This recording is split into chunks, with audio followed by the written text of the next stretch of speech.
Bab 141, Pernikahan Louis. Setelah mengobrol selama 1 jam, Scarlett kembali ke dapur untuk menyiapkan makan siang, meninggalkan Daniel dan Katie sendirian di balkon. "Ibumu tampak menakutkan tapi sebenarnya tidak," kata Katie. "Tidak, ibuku tidak menakutkan. Sebenarnya ibu Stefan jauh lebih menakutkan. Daripada ibuku, ia lebih sering menghukumku, Stefan dan Dylan saat membuat ulah. Ia bahkan pernah mengurung kami di penjara." "Benarkah? Pasti sangat menyenangkan masa muda kalian. Itu adalah masa muda yang menakjubkan. Kurasa kamu juga tahu bahwa kami dulu sering mendapat hukuman di sekolahan." Katie mengangguk saat mengenang masa sekolah mereka. Dia memang tidak dekat dengan gerombolan Dylan Chess, namun kenakalan mereka sangat terkenal dulu. Meski begitu, Katie salut karena mereka hanya suka membuat onar dengan beberapa geng remaja yang bermasalah. Ia tidak pernah mendengar mereka melakukan aksi bullying atau mempermainkan wanita. "Omong-omong, Dylan tadi memberitahuku mengenai rencananya untuk memancing keluar Richard menggunakanmu.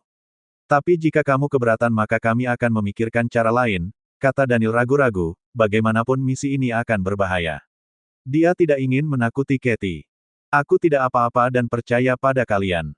"Kenapa? Apa kamu tidak takut?"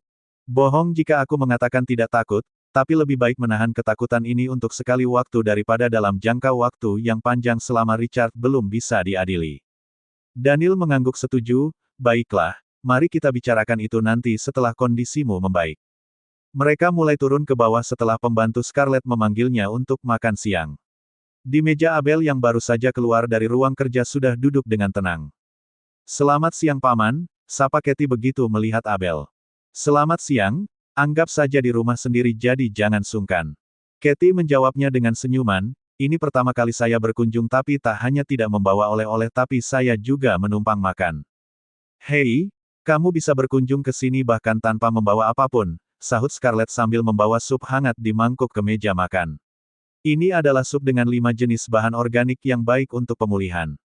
Kamu harus makan banyak, tubuhmu terlalu kurus." "Terima kasih Tante," kata Katie menyembunyikan perasaan haru yang membanjiri dirinya. 4 orang itu mulai makan bersama di meja makan, suasana sangat hangat dan menyenangkan. Ini jauh lebih hidup daripada sebelumnya saat Daniel tidak ada di rumah dan hanya ada mereka berdua. "Katie, acara pernikahan Louis dan Laura 6 hari lagi. Bagaimana kalau kita berangkat bersama?" tawar Scarlett.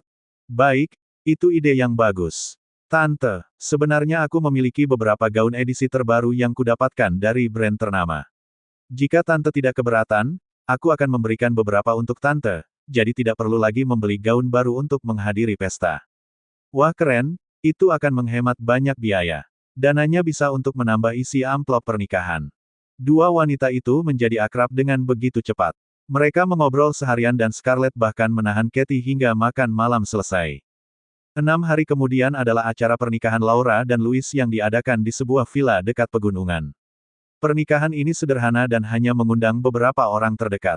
Kebun dekat villa telah dihias dan ditata dengan rapi menjadi ruang resepsi outdoor. "Bagaimana kamu bisa membuat persiapan begitu cepat kurang dari 1 minggu setelah keluar dari penjara?" tanya Stefan pada Louis. "Apakah kamu bodoh? Aku percaya bukan Louis yang menyiapkan semua ini," sahut Dylan yang kemudian mendapatkan anggukan dari Daniel. "Manusia gua sepertinya tak akan bisa merencanakan pesta seperti ini kecuali ritual adat," lanjut Daniel. "Terserah kalian mau bilang apa, karena aku sedang dalam suasana hati yang bahagia." Louis merasa sangat tampan hari ini mengenakan jas pengantin yang membuat ia seperti eksekutif muda modern yang gagah dan tampan. Penampilannya juga memberikan kesan seolah ia adalah orang terpelajar yang pintar. "Stefan, sebaiknya kamu segera membuat pesta pernikahan juga untuk Are. Kudengar ia telah diterima di universitas terbaik di kota ini. Aku yakin akan ada banyak pemuda tampan di kampus. Bagaimana jika ia tidak puas padamu karena tak memperlakukannya dengan baik?" saran Daniel. "Urusi saja dirimu sendiri. Jika kamu tak segera menyatakan perasaan pada Katie, aku yakin dengan pesona yang ia miliki akan ada banyak pria yang mengerumuninya. Richard adalah salah satu contohnya." "Siapa bilang aku menyukainya? Kamu terlalu banyak berpikir. Pria sombong. Kamu akan menyesalinya jika sudah terlambat nanti." Saat ini pesta pernikahan segera dimulai. Para pengiring wanita berjalan keluar lebih dulu. Saat melihat pakaian mereka yang kali ini jauh lebih konservatif, para pria menarik nafas lega. Beruntung banyak rekan guru yang ada di pesta ini, jadi Laura tidak berani membuat desain yang terlalu berani untuk baju bridesmaid-nya, kata Stefan. Sebenarnya baik, Dylan, Stefan dan Markus telah belajar kesalahan dari pesta yang terakhir kali. Kali ini mereka telah menyiapkan mantel bulu hangat jika sampai para wanita mengenakan gaun terbuka lagi sebagai pengiring pengantin. Ya, aku juga lega karena perut Suri sudah membesar. Itu membuat ia ditandai telah memiliki suami jadi tak akan ada pria lajang yang berani memimpikannya. Seperti itukah? Tanya Stefan. Dylan mengangguk, tidak seperti dirimu yang bahkan tidak menandai kepemilikan Are dengan cincin sekalipun. Selalu saja masalah cincin, kata Stefan kecut. Saat ini Laura mulai keluar bersama ayahnya. Louis sangat gugup karena ini adalah pesta pernikahan yang jauh berbeda saat di Sentinel. Ia harus berdiri tegap dan menunggu pengantinnya datang. Dia juga sudah melatih dialognya dan cara berjalan dengan benar namun karena gugup semua yang telah ia pelajari dengan keras selama beberapa hari buyar begitu saja ketika melihat wajah cantik Laura saat mengenakan gaun pernikahan. Astaga, beruang besar ini tampak akan menangis. Cepat foto, mungkin ini akan menjadi pertama kali dalam sejarah seorang kepala klan mengeluarkan air mata, kata Dylan. Dia bukan beruang, tapi gorila besar, sahut Daniel. Louis mengabaikan suara-suara ejekan mereka karena ia merasa sangat bahagia. Ternyata Laura sangat cantik mengenakan gaun pernikahan modern. Rok panjangnya menyapu lantai kaca dan kerudung tembus pandang yang menutupi wajahnya justru membuat ia seperti peri yang cantik dan cantik. Saat ayah Laura tiba di depan Louis dengan menyerahkan tangan putrinya tanpa diduga Louis justru berlutut sambil mengulurkan tangannya. Semua orang tercengang bahkan Laura membeku. Louis telah melupakan apa yang seharusnya dilakukan. Apakah dia pikir sedang berada di negeri dongeng dan ia seorang pangeran yang merayu Tuan Putri? Tanya Dylan sambil menggelengkan kepalanya. Dia melupakan latihannya, sungguh pria yang bodoh, tambah Markus. Louis sadar bahwa ia telah melakukan kesalahan begitu mendapatkan isyarat mata dari Laura jadi dia dengan cepat berdiri lalu menyiapkan lengannya untuk direngkuh Laura. Mereka berdua berjalan menuju altar tempat mereka akan membacakan sumpah yang telah mereka buat. Cara berjalan Louis sangat kaku karena gugup, seolah ia adalah robot yang digerakkan oleh sistem. Kamu tak akan berbeda jauh dengan Louis saat menikah nanti, kata Dylan pada Stefan. Omong kosong. Di pesta pernikahanku nanti aku akan sangat karena bahan lebih keren darimu dan Louis. Mari kita lihat saja nanti, aku yakin kamu akan berjalan seperti melakukan baris berbaris. Hahaha, ejek Dylan. Stefan memberikan pria ini tatapan belati. Di altar Laura dan Louis mulai membacakan sumpah pernikahan mereka. Aku berjanji akan menjadi suami yang setia dan selalu ada untuk Laura Morris. Titah yang keluar dari mulutnya akan kujunjung tinggi melebihi milik raja di Sentinel, kata Louis di sumpah pertamanya membuat Dylan menyatukan alis saat mendengar hal itu. Aku juga akan berjanji setia untuk Louis sang kepala klan dari ia yang merupakan pria kuat hingga ketika ia berubah menjadi pria renta yang harus menggunakan tongkat untuk berjalan, balas Laura. Setelah mereka membacakan sumpah tepuk tangan bergemuruh dari penonton. Pengantin mulai berciuman, disertai dengan kelopak mawar putih yang mulai berjatuhan. Sayang, kamu ingin bulan madu kemana? Tanya Louis. Bagaimana kalau kita ke Bali? Tentu saja, aku akan menuruti kemanapun kamu ingin pergi untuk bulan madu. Hari berikutnya Dylan mengubah rencana perjalanan bulan madu Louis menjadi sebuah misi. Bibir Louis mengerucut dengan kesal, ia terus menatap Dylan dengan tidak puas.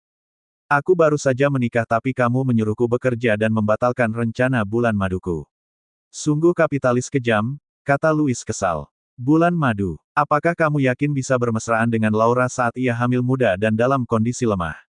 Lebih baik undur bulan madu kalian saat anak suku itu terlahir. Apakah menurutmu bulan madu hanya tentang seks? Aku tidak sepertimu, bagiku melakukan perjalanan menyenangkan dengan Laura saja sudah cukup, kata Louis seolah ia pria terhormat dan pria penuh kasih sayang. Omong kosong, aku tidak percaya padamu. Kamu adalah serigala lapar, saat Laura mengantarmu ke bandara tadi aku sudah melihat tanda merah di lehernya. Aku tidak melakukannya, tanda merah itu hanya karena gigitan nyamuk kemudian ia menggaruknya. Markus mengangguk, ya, aku percaya padamu. Nyamuknya pasti sangat besar. Louis melirik Markus, ia tahu pria itu tidak membelanya namun mengejek dirinya. Dylan menepuk bahu Louis, jika misi kali ini berhasil, aku akan memberikanmu hadiah rumah pernikahan di dekat lingkungan kami. Istrimu pasti akan sangat senang, ada Suri, Sarah dan Are yang akan tinggal di lingkungan yang sama, kata Dylan. Jangan ingkari janjimu. kata Louis dengan mata berbinar. Tentu saja, aku tak akan berbohong. Stefan dan Daniel hanya bisa saling melirik lalu tertawa secara bersamaan. Dylan terlihat murah hati dengan hadiah rumah itu namun trik Dylan sama seperti Sean. Mereka membuat Hawk dan Abel tinggal di lingkungan yang sama hanya agar mereka bisa tersedia kapan saja jika dibutuhkan. Beberapa saat kemudian jet pribadi mereka mulai terbang ke kota Makau. Hanya ada para pria di dalam jet pribadi itu, sementara Katie bersama asistennya menaiki pesawat komersial. Ada Ari juga dan Sarah di dalam pesawat komersial itu namun mereka dalam penyamaran dan tak saling kenal satu sama lain untuk menghindari kecurigaan. Apakah kamu tidak takut? Kamu baru saja sembuh. Bagaimana jika ada kegagalan dalam rencana lalu kamu tidak bisa lari dari Richard dengan kondisimu yang lemah? Tanya asisten Katie. Aku baik-baik saja dan percaya dengan mereka. Lagi pula momen kali ini tepat karena aku harus melakukan pemotretan karena telah terikat kontrak sebelum kecelakaan, jadi Richard tak akan curiga. Baiklah, ingat agar kamu membawa taser kecil di dalam tasmu jika sesuatu yang buruk terjadi. Jangan khawatir. Di tempat tinggal Richard pria itu dalam suasana hati yang buruk sejak mengetahui dirinya kini menjadi buronan. Membuat ia hanya bisa berdiam diri di negaranya yang telah melindungi dirinya. Ia sangat bosan, sementara selama ini ia sering melakukan perjalanan antar negara untuk bersenang-senang. Sebaiknya kamu berdiam diri di rumah dan jangan membuat masalah, kata pria tua yang merupakan ayah Richard. Aku sudah berdiam diri di rumah selama beberapa hari. Apakah itu masih kurang untukmu? Tanya Richard kesal. Kamu harus merenungkan dirimu karena telah salah memilih lawan, bahkan aku sekarang harus membereskan kekacauan yang kamu perbuat. Belakangan ini keluarga Sean terus memberi tekanan pada bisnis kita. Tetap saja mereka tak akan bisa meruntuhkan bisnis kita, di dunia ini siapa yang tidak membutuhkan minyak mentah. Bisnis kita tidak akan dengan mudah runtuh begitu saja, jawab Richard sombong. Ayahnya menggelengkan kepala dengan tak berdaya. Aku tidak tahu berapa lama nanti bisnisku akan bertahan jika berada di tanganmu dengan pemikiran yang dangkal seperti itu, kata ayah Richard melangkah pergi lalu masuk ke mobilnya. Setelah ayahnya pergi bawahan Richard melaporkan hal penting pada pria itu. Katie sedang berada dalam perjalanan ke Makau untuk pemotretan.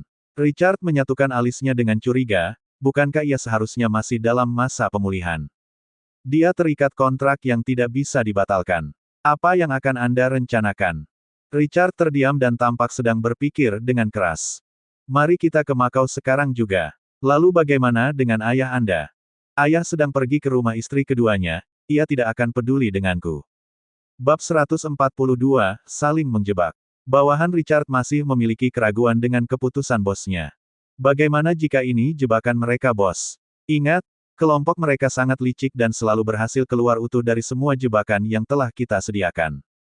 Tentu saja aku tahu ini jebakan, namun mereka tak akan tahu bahwa kita juga bisa membuat jebakan juga. Bawahan itu tertegun, apa yang harus aku siapkan? Bawa anak buah yang banyak, kita akan memecah dua tim, kemudian bawa juga pria yang mirip denganku. Mari kita bermain-main dengan mereka. Rombongan Dylan telah sampai di Makau, saat malam hari. Mereka tinggal di hotel tepat berseberangan dengan Hotel Katie. Namun di Hotel Katie telah banyak anak buah Dylan yang melakukan penyamaran untuk melindunginya secara diam-diam. Di hotel seberang Stefan telah bersiap untuk pergi. Kau mau kemana? Tanya Dylan. Aku tidak terbiasa tidur tanpa ada istri kecilku di sisiku, jadi aku akan ke sana. Omong kosong. Saat di penjara, tanpa dia kamu bisa tidur begitu menaruh kepalamu. Sebaiknya kamu tetap berada di sini daripada menimbulkan kecurigaan. Stefan menggelengkan kepalanya. Aku sudah menyiapkan penyamaran dengan baik jadi jangan khawatir. Ini Makau tempat yang relatif baru bagi Are jadi aku tidak ingin ia merasa ketakutan. Dylan dan Louis menatap pria tidak setia kawan di depannya dengan wajah yang jelek. Jika kamu membuat kesalahan, kamu akan membayar harganya. Ancam Dylan. Tidak akan. Aku anggota kepolisian dan pandai menyamar.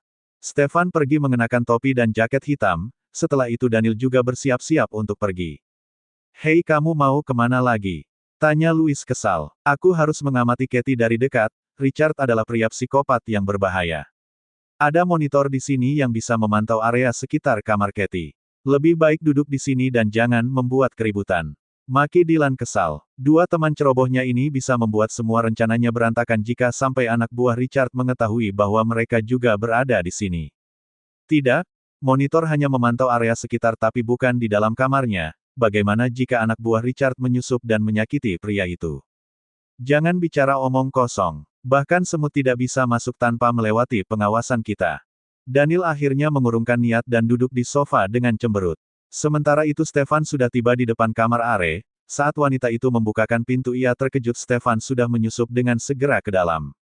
Bukankah kamu tinggal di hotel seberang? Aku takut kamu akan takut karena sendirian di negara asing, jadi aku menemanimu di sini. Aku tidak takut, lagi pula ada Sarah di kamar sebelah. Stefan cemberut karena tak melihat kegembiraan di wajah istrinya ketika melihat ia datang. Kamu tidak tahu, Makau cukup berbahaya. Stefan menolak pergi jadi dia dengan tak tahu malu melepaskan jaketnya dan duduk di sofa. Apakah kamu ingin kopi? Stefan menggeleng, aku akan membuatnya sendiri, kamu istirahatlah. Aku akan mandi dulu kalau begitu. Stefan menelan ludahnya hanya karena mendengar Are akan mandi. Ia menghela nafas panjang sambil menutup mata untuk berusaha mengendalikan dirinya sendiri. 30 menit kemudian Are keluar dari kamar mandi mengenakan piyama berwarna hijau botol. Aroma sabun yang segar menguap begitu ia berjalan menuju ke tempat tidur. Mandilah, itu akan menyegarkan tubuhmu setelah melakukan perjalanan jauh, saran Are pada Stefan. Aku akan mandi. Tunggu aku dan jangan tidur dulu. Are mengangguk, ia duduk di ranjang setelah mengeluarkan buku dari kopernya. Saat Stefan keluar dari kamar mandi dengan rambut basah, Are segera berdiri dan membantu pria itu mengeringkan rambut. Lihatlah, kita hampir sama seperti pasangan yang telah lama menikah, kata Stefan dengan tersenyum saat Are membantu mengeringkan rambutnya. Are tersenyum menanggapi perkataan Stefan. Pria itu lalu memegang tangan Are, hanya saja, ada satu hal yang masih belum membuat kita seperti pasangan suami istri yang sebenarnya. Saat Are mendengarkan hal itu, jantungnya tiba-tiba berpacu dengan kencang. Ia jelas tahu apa yang dimaksud Stefan. Segera wajah gadis itu semerah buah persik. Apa kamu gugup? Are menggelengkan kepalanya dengan kaku, ia gugup namun sebagai istri ia sadar ini akan datang cepat atau lambat. Stefan bangkit dan mencium bibir Are, lalu membawa wanita yang kakinya telah lemas setelah hampir kehabisan nafas menuju keranjang. Beberapa hari lagi ulang tahunmu bukan? Kamu ingin kita merayakan dengan cara modern atau seperti yang ada di Sentinel? Tidak ada ulang tahun yang istimewa di Sentinel, kecuali ia raja atau kepala klan. Kalau begitu aku akan menyiapkan pesta ulang tahun kedewasaan yang meriah untukmu nanti. Stefan lalu menarik Are ke dalam pelukannya. Mereka tak lagi meneruskan sesi selanjutnya meski Stefan sangat tersiksa oleh hasratnya. Hanya beberapa hari lagi, aku akan menunggunya berusia 18 tahun, batin Stefan sambil menepuk lembut kepala Are. Gadis di dalam pelukan Stefan sama gelisahnya, ia masih belum menyadari bahwa Stefan telah memutuskan untuk mundur tanpa melanjutkan ke sesi berikutnya. Dia tidak memiliki pengalaman maupun gambaran jadi mengira bahwa tidur berpelukan seperti sekarang mungkin salah satu yang harus dilewati untuk tahap berikutnya. Kenapa kamu tidak juga tidur? Tanya Stefan saat merasakan bulu mata Are menggelitik lehernya. Hah, jadi ini kita hanya akan tidur. Stefan menyeringai sambil memukul hidung Are dengan jari telunjuknya. Apakah kamu ingin lebih? Are masih terdiam dan menatap Stefan dengan tatapan yang polos. Melihat keluguan istrinya, Stefan merasa gadis ini semakin menggemaskan. Kita tidak akan melakukannya sekarang, mari tunggu sampai kamu berusia 18 tahun. Lagi pula kamu masih memiliki misi besok, jadi aku tidak ingin kamu lelah. Are mengangguk, ia yang sudah terbiasa tidur dengan aroma tubuh Stefan belakangan ini mulai mengantuk dan segera tertidur sementara pria yang tersiksa itu hanya bisa menahan diri dengan mengalihkan pikirannya menghafal undang-undang dalam otaknya. Di hotel yang sama Richard telah menempati kamar Presiden Suites dengan pengamanan ketat. Apakah kamu sudah mengetahui trik apa yang akan ia lakukan padaku? Bawahannya menggeleng, belum ada pergerakan dari mereka namun aku baru saja mendapatkan informasi setidaknya ada 25 orang pegawai baru tambahan yang datang di hotel ini. Mereka mempersiapkan semuanya dengan baik. Lalu di mana mereka akan melakukan pemotretan untuk Katie? Itu dilakukan di dalam ya karena Katie ditunjuk untuk menjadi brand ambassador dari kapal itu. Richard menaikkan sudut bibirnya, mereka pasti berpikir aku akan datang ke kapal itu lalu begitu aku naik maka aku akan dibawa kembali ke negara mereka. Tuan Anda sebenarnya sangat pintar, puji bawahan itu, lalu apa yang akan kita lakukan? Apa kata mata-mata kita yang telah mengintai mereka? Mereka mengatakan, ada sesuatu yang mencurigakan. Asisten Katie mendaftar di salah satu rumah sakit untuk pengobatan pada hari itu juga. Richard menyatukan alisnya, ia mendaftar di poli apa? Aku dengar itu poli ortopedi. Ini aneh. Cari tahu lebih banyak dan jangan sampai ada kesalahan. Bawahan itu mengangguk lalu pergi. Hari berikutnya adalah acara pemotretan dari Katie. Yah melaju pergi begitu modelnya telah memasuki kapal. Kau gugup, tanya Stefan pada Are yang telah menyamar menjadi Katie. Ia menggeleng, aku percaya padamu dan juga Raja Sentinel. Misi ini pasti akan berhasil dan kita bisa membawa Richard ke dalam penjara untuk selamanya, kata Are dengan penuh kepercayaan, lalu aku sudah mirip Katie belum? Stefan mengangguk, asisten Katie memiliki keterampilan make up yang bagus. Ia mendandanimu persis dengannya. Sekarang, bawahan Richard pasti telah melapor bahwa kamu sudah naik yah. Dylan dan Stefan sudah berada di dalam yah jauh sebelum Katie datang jadi mata-mata Richard hanya akan melihat Katie tadi masuk dengan kru foto tanpa menyadari Dylan telah berada di dalam. Di tengah samudera, kapal yah dihadang oleh rombongan jet ski yang memblokir jalan mereka sambil mengacungkan senjata. Katie palsu atau Are beserta kru foto lain pura-pura panik. Tak ada perlawanan sama sekali saat mereka mulai masuk ke yah seperti perompak yang mulai membajak kapal. Hanya saja begitu mereka semua masuk, secara tak terduga anak buah Dylan yang telah bersembunyi di dalam yah mulai menodongkan moncong pistol ke arah belakang kepala mereka. Jatuhkan senjata kalian, kata Stefan. Richard menjatuhkan senjatanya ke lantai begitu juga semua anak buahnya. Ikat mereka semua, titah Stefan dan Dylan. Anak buah Dylan mulai mengikat mereka semua dan mengumpulkannya ke sudut kapal. Tiba-tiba salah satu anak buah itu tertawa begitu keras. Apa yang kamu tertawakan? Tanya Stefan kesal. Pria itu menatap sinis, kalian pikir telah menangkap Richard bukan? Namun sebenarnya ia bukan Richard. Hanya seseorang yang memiliki wajah sama. Dylan berjalan ke arah pria itu, semakin ia melihat dari dekat semakin terlihat jelas perbedaan antara Richard asli dan pria ini. Hahaha kalian pikir, kita telah masuk ke dalam jebakan kalian bukan? Tapi sebenarnya kalianlah yang masuk ke dalam jebakan, kata pria itu dengan senyum kemenangan. Dylan dan Stefan menolak untuk terlihat goyah, kenapa kamu bisa tertawa? Bukankah kalian di sini untuk ditumbalkan oleh Richard? Menurutmu apa yang terjadi padamu jika jatuh ke tanganku? Ejek Dylan. Pria itu tetap tersenyum, kamu salah, kami bisa lepas dari kalian karena kami datang dengan persiapan. Pria itu menarik celananya sedikit ke atas untuk memperlihatkan betisnya yang telah diikat oleh bom. Lepaskan kami, jika kamu tidak melepaskan kami maka mari kita mati bersama dalam ledakan ini, kata pria itu, ini adalah tengah samudera, bahkan jika kalian lompat ke laut maka kalian tak akan selamat juga, lalu pertimbangkan juga wanita itu, katanya sambil menunjuk ke arah Are dan asisten Katie. Dylan dan Stefan tersenyum, coba saja, kami tidak takut. Dylan dan Stefan sangat tenang karena ia juga tahu bahwa pria ini tak mungkin akan dengan bodoh mengakhiri hidupnya. Setidaknya ia pasti telah membawa remote untuk mengendalikan bom itu. Jangan main-main, waktu kita hanya tersisa 5 menit. Kata pria itu saat melihat waktu pada monitor bom, menyerahlah dan aku akan memasukkan kode untuk membatalkan bom ini. Kamu cukup bodoh, sama bodohnya seperti tuanmu. Ejek Dylan. Pria itu menatap Dylan dengan penuh tanda tanya. Apa maksudmu? Kamulah yang bodoh.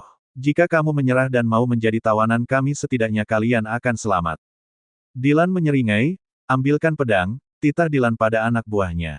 Dalam hitungan detik anak buahnya telah memberikan pedang ke tangan Dylan. Ia sempat menggerakkannya dengan main-main di udara, membuat pihak lawannya bertanya-tanya apa yang akan dilakukan Dylan. Sling, detik berikutnya dalam waktu sekejap dan sekali ayunan pedang, kaki pria itu terpisah diikuti oleh jeritan kesakitan yang memekakkan. Setelah itu salah satu anak buah Dylan mengambil potongan kaki yang terdapat bom dan membuangnya ke laut.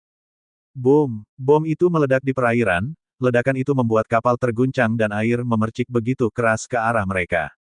Stefan melindungi Are dari cipratan air dengan memasukkan wanita itu ke dalam pelukannya. Lihat, kami tidak bodoh bukan? Pria itu meringis kesakitan, ada percikan darah kakinya yang menodai wajah pria itu. Beruntung aku tidak menggunakan pedang esku, karena jika aku menggunakannya maka kamu tak akan hanya kehilangan satu kakimu saja namun juga hidupmu. Ejek Dylan. Pria itu menatap Dylan penuh kebencian, kau pasti melampiaskan kekesalanmu karena tak berhasil menjebak Richard padaku bukan? Asal kamu tahu, bahwa kalian telah terlambat. Ejeknya dengan suara yang bergetar sambil menahan sakit. Apa maksudmu? Richard tahu kalian hanya membawa Katie palsu ke sini. Menurutmu kenapa Richard palsu dikirim ke sini? Itu karena yang asli datang ke rumah sakit tempat Katie akan melakukan perawatan tulang. Dylan mengerutkan alisnya, Richard tahu bahwa di sini hanya jebakan. Bagaimana ia bisa tahu kalau Katie yang asli di rumah sakit sementara kami hanya membawa yang palsu? Cecar Dylan. Mereka memang tidak membawa Katie. Gadis itu sedang melakukan perbaikan untuk tulang kakinya oleh dokter ternama di salah satu rumah sakit di Macau sementara mereka membawa Are yang telah melakukan make-up sedemikian rupa untuk terlihat sama seperti Katie dan mereka juga ditemani asisten Katie Keiyah ini untuk semakin menyempurnakan penyamaran. Hahaha, pria itu tertawa begitu keras melihat wajah kaku Dylan dan kelompoknya. Kalian tidak tahu bukan, bahwa kami memiliki mata-mata di pihak kalian. Dengan hanya membeli uang kami telah membeli salah satu kesetiaan dari bawahanmu. Dia mengatakan bahwa kalian sengaja mendaftarkan nama asisten Katie di rumah sakit untuk mengelabui kami. Jadi Richard sekarang ada di rumah sakit untuk menangkap Katie. Cecar Stefan. Benar, kalian sudah terlambat sekarang, gadis itu mungkin telah dibawa pergi menggunakan helikopter untuk dijadikan mainan oleh Richard di negaranya. Bab 143, Masuk Jebakan. Dylan dan Stefan membereskan orang-orang yang ada di kapal pesiar sebelum pergi ke rumah sakit dengan helikopter yang telah menjemput mereka. Helikopter itu mengulurkan tali ke bawah untuk membawa naik Dylan dan yang lainnya. Meninggalkan Are dan asisten Katie dalam penjagaan anak buah lain yang tersisa. Mereka akan bersandar di dermaga lalu kembali dengan helikopter yang akan membawa mereka kembali. Sementara itu di rumah sakit, Richard dan anak buahnya telah menerobos masuk ke ruang pemeriksaan Katie. Mereka berhasil melumpuhkan orang-orang yang berjaga di depan pintu. Saat Katie melihat Richard, tubuhnya menjadi dingin dalam sekejap. Ada kebencian di sorot matanya meski ia juga gemetar ketakutan. Dua bawahan Richard telah menyeret dokter di dalam ruangan itu keluar dan hanya menyisakan mereka berdua. Kau, bagaimana mungkin kamu masih berada di sini? Richard menyeringai, Katie, lama tidak bertemu. Terima kasih untuk tetap bertahan hidup meski hampir mati setelah berusaha keluar dari mobil yang melaju kencang. Kau gila. Richard berjalan semakin mendekat ke arah Katie dengan senyum provokatif. Katie, kamu dilarang mati sebelum bisa menjadi milikku. Aku tidak akan menjadi milikmu. Mari kita lihat. Katie berusaha terus mundur untuk menjauh dari pria mengerikan di depannya namun pria itu bergerak lebih cepat darinya dengan menggendongnya seperti karung goni yang diletakkan di pundak. Katie memukul-mukul punggung Richard namun tidak berhasil. Saat Richard keluar bersama Katie di pundaknya, ia telah diblokir oleh Louis dan Daniel yang baru saja selesai menyingkirkan anak buah Richard yang lain. Letakkan dia, titah Daniel dengan nada yang dingin. Oh Daniel, aku dengar kamu selalu menjadi orang yang menolong Katie. Apakah kamu menyukainya? Ejek Richard. Itu tidak ada hubungannya denganmu jika aku menyukainya atau tidak. Aku tidak berkewajiban menjelaskannya denganmu. Richard mengulas senyum, aku tahu kamu pasti menyukainya. Tapi Daniel, sayangnya kamu tidak akan memiliki kesempatan. Sebentar ia hanya akan menjadi wanitaku. Itu hanya bisa terjadi jika kamu bisa membawanya pergi karena dengan adanya aku di sini kamu tak akan bisa melangkah pergi. Mari kita lihat. Richard memberi isyarat untuk salah satu anak buahnya maju. Mereka sering disebut sebagai iblis pembunuh. Ia tidak memiliki rasa sakit karena telah banyak mengonsumsi stimulan.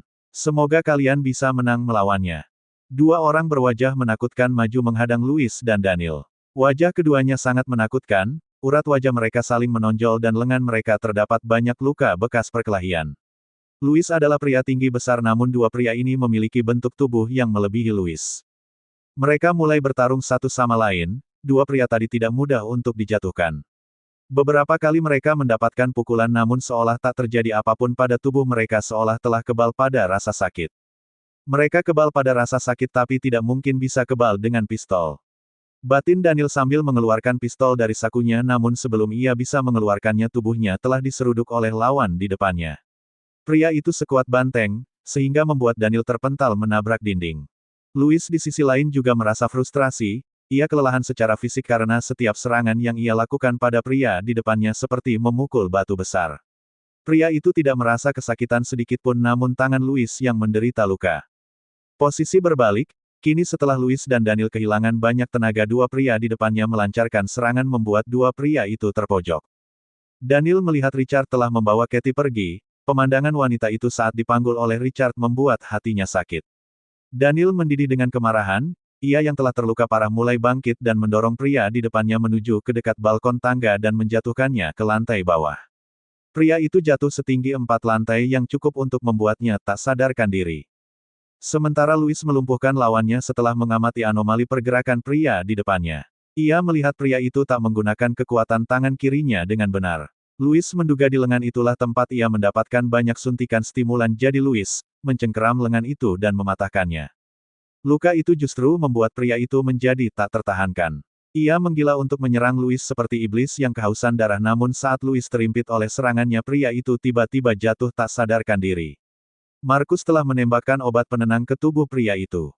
"Apa yang kamu tembakkan padanya?" tanya Louis setelah mengatur nafas. "Aku memberikan ia dosis obat penenang sama seperti yang diberikan pada banteng yang mengamuk." "Kerja bagus." "Ya, kerjaku memang bagus. Meski aku tak menggunakan kekuatan untuk bertarung, tapi aku memiliki otak yang pintar untuk menang." "Lalu kenapa kamu tidak melakukannya sejak tadi?" maki Louis. "Butuh usaha untuk menemukan obat biusnya di rumah sakit ini. Kau pikir obat itu bisa tumbuh begitu saja di tanganku begitu aku menyebutnya?" jawab Markus kesal. Setelah percakapan singkat itu, mereka mengejar Richard yang telah membawa Katie ke atap gedung rumah sakit. Di sana ada sebuah helikopter yang sudah siap lepas landas begitu Richard masuk. Daniel, Louis dan Markus tiba di atap ketika helikopter sudah mengambang di udara. Richard menyeringai melihat wajah ketiga orang itu yang tampak jelek. Ia melambaikan tangan sambil memberikan ciuman terbang. Di helikopter, Richard menatap Katie yang telah diikat oleh anak buahnya di dalam kursi. "Oh gadisku yang cantik, kamu akhirnya menjadi milikku. Aku tak akan pernah menjadi milikmu. Sayang, bagaimana kamu bisa mengatakan hal itu sementara kamu telah ada di tanganku sekarang? Lebih baik kamu bersikap baik dan menjadi gadis penurut, maka kamu bisa menjadi wanita kesayanganku untuk waktu yang cukup lama. Asal kamu tahu, jika wanitaku tidak penurut dan aku telah bosan padanya, sering kali aku menjualnya ke rumah bordil." "Kau yakin sudah menang?" tanya Katie dengan senyum ambigu. "Tentu saja, buktinya kamu telah berada di tanganku sementara nasib Dylan sekarang mungkin telah meledak di dalam kapal Yah yang sudah ia siapkan sebelumnya untuk menjebakku. Maaf telah mengecewakanmu." Tiba-tiba anak buah yang menggunakan masker dan telah mengikat Katie di tempat duduk sebelumnya membuka penyamarannya. Dylan melepas masker itu untuk menunjukkan wajah aslinya. Pria di sebelahnya juga melepas topengnya dan ternyata orang di balik topeng itu adalah Stefan. Bukankah kalian seharusnya telah hancur dengan ledakan bom di Yah?" tanya Richard dengan wajah yang pucat pasi. Ia tidak menyangka situasi akan begitu cepat berbalik. "Richard, kamu pasti sebelumnya berpikir telah membuat jebakan yang sempurna dan matang sedemikian rupa. Jadi pasti sekarang kamu begitu terkejut bahwa pada akhirnya kamulah yang sebenarnya masuk ke dalam jebakan kami." Richard menggelengkan kepalanya dengan putus asa. "Tidak, bagaimana mungkin ini bisa terjadi? Aku tahu kamu akan membaca skema kami dan akan memainkan jebakan lain. Oleh karena itu aku juga membiarkan salah satu anak buahku sengaja untuk menerima suap dan menjadi mata-matamu. Untuk membuatmu percaya bahwa kami akan menjebakmu di Yah, kami membagi dua kelompok dan tetap menjalankan misi di kapal itu, tapi kami sebenarnya sudah tahu sejak awal bahwa kamu akan mengambil umpan kami dengan datang ke rumah sakit." Richard semakin pucat pasi, ia tak menduga dirinya benar-benar jatuh ke dalam trik Dylan. Bahkan pria ini juga membajak helikopter yang telah ia gunakan untuk bersiap melarikan diri. "Berapa banyak yang kalian inginkan? Aku memiliki banyak uang, jadi aku akan memberikan berapapun yang kalian minta." Sadar bahwa dirinya telah terpojok, Richard hanya bisa melakukan negosiasi dengan Dylan. Dylan tertawa mengejek, "Apakah aku terlihat seperti orang yang kekurangan uang?" Richard kehilangan kata-kata. Dylan memang memiliki segalanya. Uang yang dimiliki Dylan sekarang bahkan membuat ia tidak tergantung lagi pada bisnis orang tuanya, tak seperti dirinya yang menjadi benalu di keluarganya. "Apa yang kamu inginkan? Kamu tak akan mendapatkan untung dengan mengirimku ke penjara. Jangan khawatir, kami akan mengirimmu ke penjara setelah kami puas bersenang-senang." Wajah Richard semakin pucat mendengar hal itu. "Dylan, orang tuaku tak akan tinggal diam jika mereka tahu kamu memperlakukanku seperti ini. Ingat, orang tuaku adalah orang yang juga berpengaruh di perekonomian global. Kamu terlalu percaya diri, ayahmu memiliki banyak anak lain dari istri mudanya.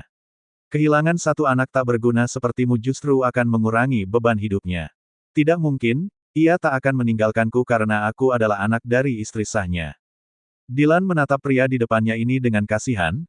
"Kamu akan melihatnya nanti, apakah orang tuamu akan memilihmu atau hartanya saat aku mengobrak-abrik bisnisnya."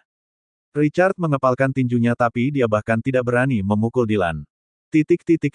Helikopter itu sampai di negara Dylan setelah menempuh perjalanan panjang. Pria itu segera dibawa ke penjara di markas Black Dragon oleh anak buah Dylan. Sampai kapan kamu akan menahannya sebelum mengirimnya ke pengadilan? Tanya Stefan pada Dylan. Sampai aku puas mempermainkannya. Kenapa kamu sangat suka buang-buang tenaga? Serahkan saja ia ke sel penjara khusus bersama Nolan. Para napi di sana akan memperlakukan mereka sesuai perintah kita. Nanti saja, aku belum puas melihat wajah ketakutan pria itu. Sungguh pria pendendam, ejek Stefan. Bab 144, balasan untuk Richard. Dylan baru saja masuk ke rumahnya saat melihat Suri tengah bermain dengan si kembar di ruang tamu. Wow, paman sudah pulang. Apakah kami mendapatkan oleh-oleh? Tanya Zoe. Paman tidak membawa hadiah, jawab Dylan dengan senyum kaku. Bahkan untuk istrimu, tanya Zack dingin. Paman hanya melakukan perjalanan untuk menangkap orang jahat. Tidak jalan-jalan jadi tidak sempat memikirkan oleh-oleh. Ternyata tidak ada yang lebih romantis dibanding ayah kita, kata Zack pada Zoe. Gadis kecil itu mengangguk, benar, ayah selalu membawa oleh-oleh untuk ibu dan kita bahkan meski itu perjalanan bisnis setengah hari, sahut Zoe.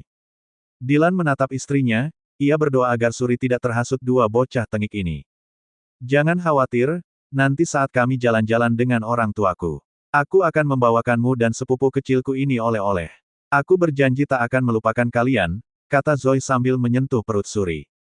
Wanita itu tersenyum mendengar perhatian hangat dari dua anak ini.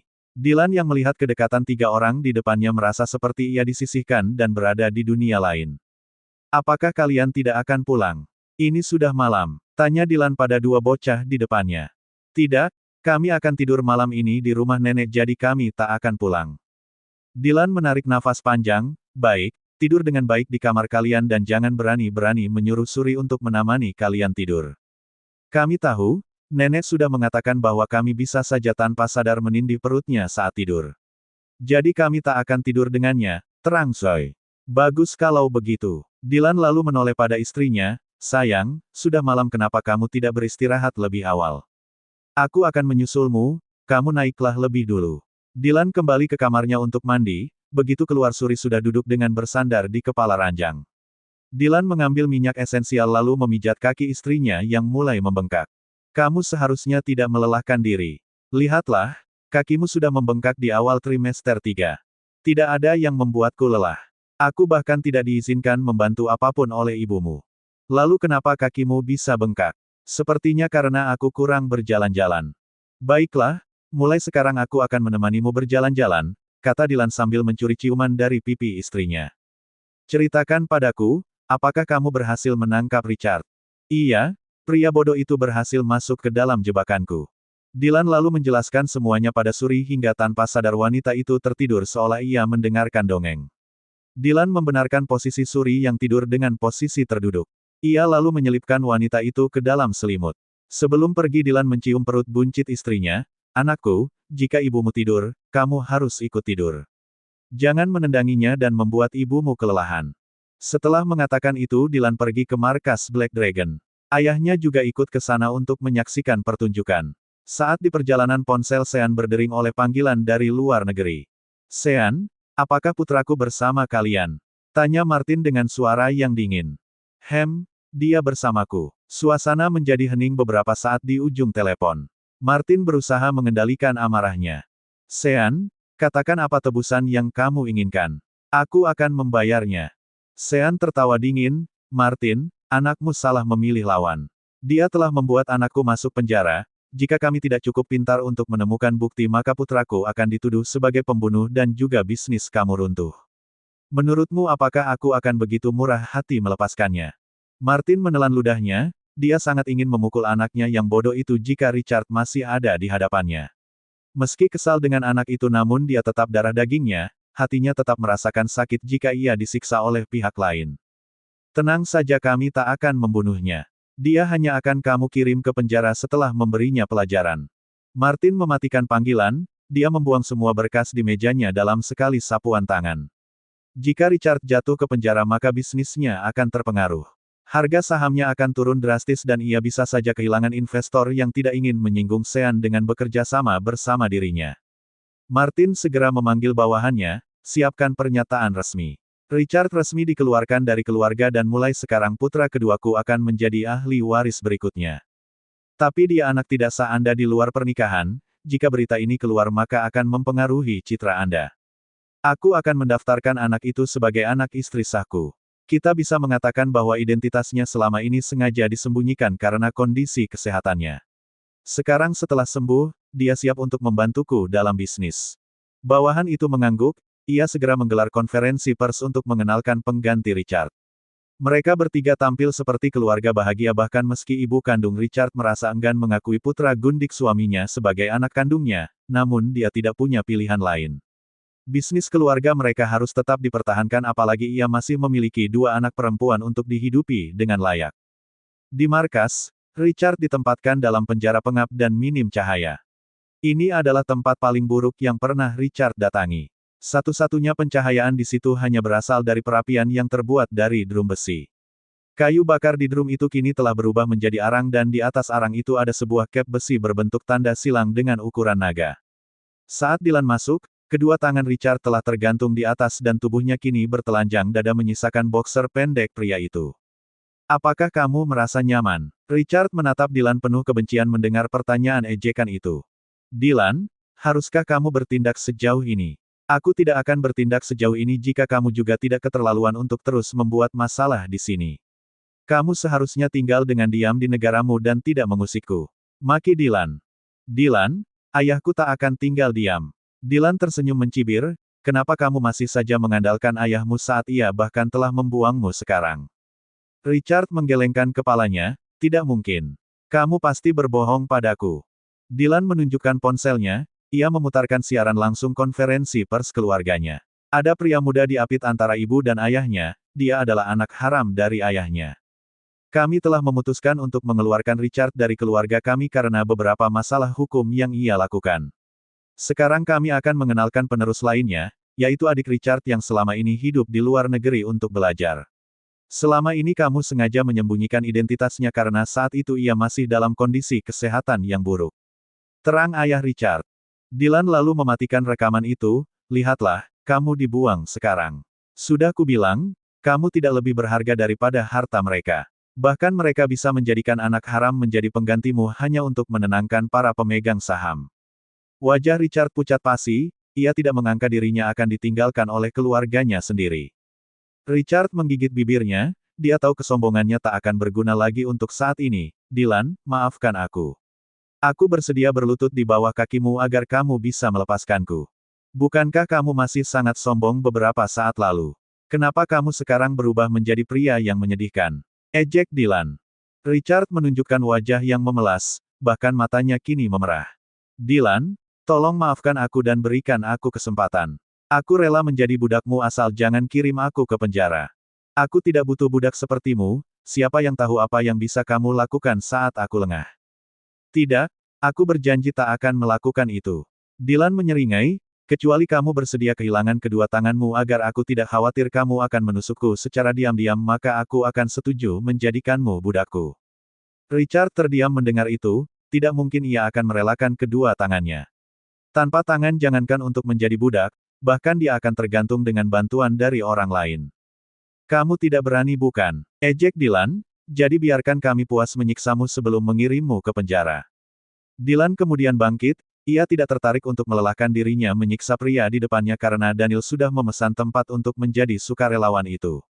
Dylan tentu tahu alasannya adalah pria ini menaruh dendam atas apa yang telah dia lakukan pada Katie. Saat Daniel masuk Dylan menepuk punggung temannya, jangan sampai membuatnya mati. Kematian terlalu ringan untuknya. Jangan khawatir, aku tahu apa yang harus kulakukan. Dylan pergi kembali ke rumah, sementara itu kini hanya tertinggal Daniel dan Richard serta api yang membara di tungku yang terbuat dari drum. Daniel, jika kamu bersedia untuk bekerja sama denganku dan membantuku melarikan diri maka aku akan memberimu banyak uang berapapun yang kamu inginkan. Dari mana kamu mendapatkan uang itu? Kamu telah dibuang oleh keluargamu, kenapa kamu masih saja belum menyadari nasib baikmu telah berakhir? Richard tak bisa berkata-kata lagi, apa yang dikatakan Daniel benar. Ia jatuh miskin dan ditinggalkan sekarang, kini ia hanya bisa mengandalkan belas kasihan dari pria ini. Maafkan aku telah menjebakmu. Tolong jangan sakiti aku, Rengek Richard. Kita belum impas, bagaimana mungkin aku bisa memaafkanmu? Setelah mengatakan hal itu Daniel memegang pemukul dalam sekejap ia mengayunkannya pada pergelangan kaki Richard. Membuat pria itu menjerit dengan keras. Ini untuk kaki Kathy yang telah kamu buat retak dan harus menjalani operasi yang menyakitkan. Beruntung ia tidak cacat, karena jika cacat maka aku akan memotong kedua kakimu. Maki Daniel. Richard tidak bisa mengeluarkan perkataan apapun kecuali rintihan kesakitan. Detik berikutnya, Daniel kembali mengarahkan pukulan keras ke punggung Richard hingga mendengar suara retakan. Dokter bilang, dua tulang rusuknya retak karena terbentur dengan keras di aspal. Sekarang aku akan membuat tulang rusukmu mengalami hal sama. Bulir-bulir keringat dingin keluar dari sekujur tubuh Richard yang menggigil kesakitan. Aku tidak menaruhnya loncat dari mobil yang masih berjalan, kenapa kamu menyalahkan kecelakaan itu padaku? Jika bukan karena usaha penculikan yang kamu rencanakan apakah menurutmu ia akan melakukan hal itu secara sukarela? Secara tidak langsung kamu adalah penyebabnya. Setelah Daniel puas memberi pelajaran pada Richard hingga pria itu hampir pingsan. Stefan dan Louis telah menunggu giliran untuk membalas dendam. Setelah melewati penyiksaan panjang yang menyakitkan hingga Richard lebih menyukai kematian daripada hidupnya saat ini, pria itu akhirnya dikirim ke penjara khusus. Di sana ia mendapatkan perawatan dari klinik secara serampangan selama 2 hari. Kondisinya masih lemah dan belum pulih betul ketika ia telah dilemparkan ke penjara khusus. Begitu masuk, ia kini mulai menjadi bahan perundungan napi lain. Seminggu setelah Richard dipenjara dan mendapatkan vonis hukuman mati untuk kejahatan sebagai otak pembunuhan dari 2 polisi dan 2 buronan serta bisnis narkoba yang ia jalankan. Kini Kathy telah menarik nafas lega dan tidak merasakan kegelisahan lagi. Gadis itu kemudian mengundang semua orang untuk makan malam bersama di halaman rumahnya. Ia hanya mengundang mereka yang muda dan tidak berani mengundang para orang tua. Kathy, ini semua masakanmu. Tanya Sarah begitu datang dan melihat jajaran makanan lezat di meja. Ini masakanku yang dibantu juga oleh asistenku. Wah keren, baunya harum dan penampilannya indah, puji Laura. Semua sudah berkumpul, jadi ayo kita mulai makan. Semua makan dengan hangat dan gembira. Asisten Kathy banyak mengambil foto acara makan malam hari ini termasuk mengambil foto candid interaksi hangat antara Kathy dan Daniel. Aku memiliki hadiah untuk kalian semua, kata Kathy begitu asistennya membawa keluar kotak-kotak hadiah. Kathy memberikan satu hadiah pertama pada Suri, ini adalah krim esensial yang hangat dan harum, gunakan ini di kakimu untuk mengurangi rasa tidak nyaman karena bengkak. Terima kasih, kata Suri sambil meraih hadiahnya, kamu sangat pengertian. Kathy lalu memberikan hadiah lain pada Laura, ini esensial sama yang juga bisa digunakan untuk kakimu nanti. Aku memberi kalian ini karena kamu dan Suri sama-sama hamil. Laura menerimanya dengan senang hati. Kini giliran Are dan Sarah yang menunggu dengan antusias. Kathy memberikan 2 wanita itu gaun indah yang merupakan hadiah dari sponsornya. Lalu bagaimana denganku? Apa hadiahku? Tanya Daniel. Pria lain memang tidak mendapatkan hadiah, tapi itu karena Kathy telah memberikan hadiah itu ke pasangan mereka namun karena Daniel lajang seharusnya ia memiliki hadiahnya sendiri. Kathy mengeluarkan kotak kecil, ini untukmu. Daniel membuka kotak itu, di dalamnya ada sarung tangan rajutan yang sepertinya dibuat oleh Kathy sendiri. Sebentar lagi musim dingin, semuanya memiliki pasangan untuk mereka genggam dan saling menghangatkan telapak tangan masing-masing sementara kamu tidak. Jadi aku membuatkan sarung tangan ini untukmu. Itu akan cukup menghangatkan jika kamu pakai di musim dingin nanti. Daniel tersenyum cerah, ia segera mencoba sarung tangan itu di telapak tangannya. 4 pria di depannya merasa pria brengsek di depannya cukup beruntung memiliki wanita yang bersedia merajut sarung tangan untuknya. Kau tidak iri kan? Tanya Suri ketika melihat Dylan terus menatap sarung tangan Daniel. Dylan meraih telapak tangan Suri, mana mungkin, aku sudah memiliki telapak tanganmu untuk kita saling menghangatkan. Jadi tidak mungkin aku iri dengan telapak tangan pria lajang kesepian itu. Bagus jika kamu tidak iri. Karena aku sedang sibuk merajut pakaian calon bayi kita. Tidak, aku tak akan iri. Teruslah merajut untuk anak kita. Kathy, untuk apa kamu tiba-tiba memberi kami semua hadiah? Tanya Sarah yang penasaran. Aku akan kembali ke Paris. Suasana menjadi hening begitu Kathy mengatakan hal itu, bahkan wajah bahagia Daniel tiba-tiba runtuh dalam sekejap. Bukankah kamu sudah berhenti menjadi model? Tanya Laura. Benar, tapi tempat tinggalku di sana sejak beberapa tahun lalu dan aku berniat untuk sekolah desainer di sana. Kamu ingin menjadi desainer baju? Tanya Are. Benar. Daniel tiba-tiba berdiri, ia pergi begitu saja meninggalkan rumah Katie tanpa mengatakan apapun. Suasana menjadi canggung setelah itu. Mereka semua tahu Daniel pergi dengan perasaan kesal. Siapa saja bisa melihat bahwa Daniel memiliki perasaan pada Katie dan rencana kepergian Katie membuat pria itu terluka.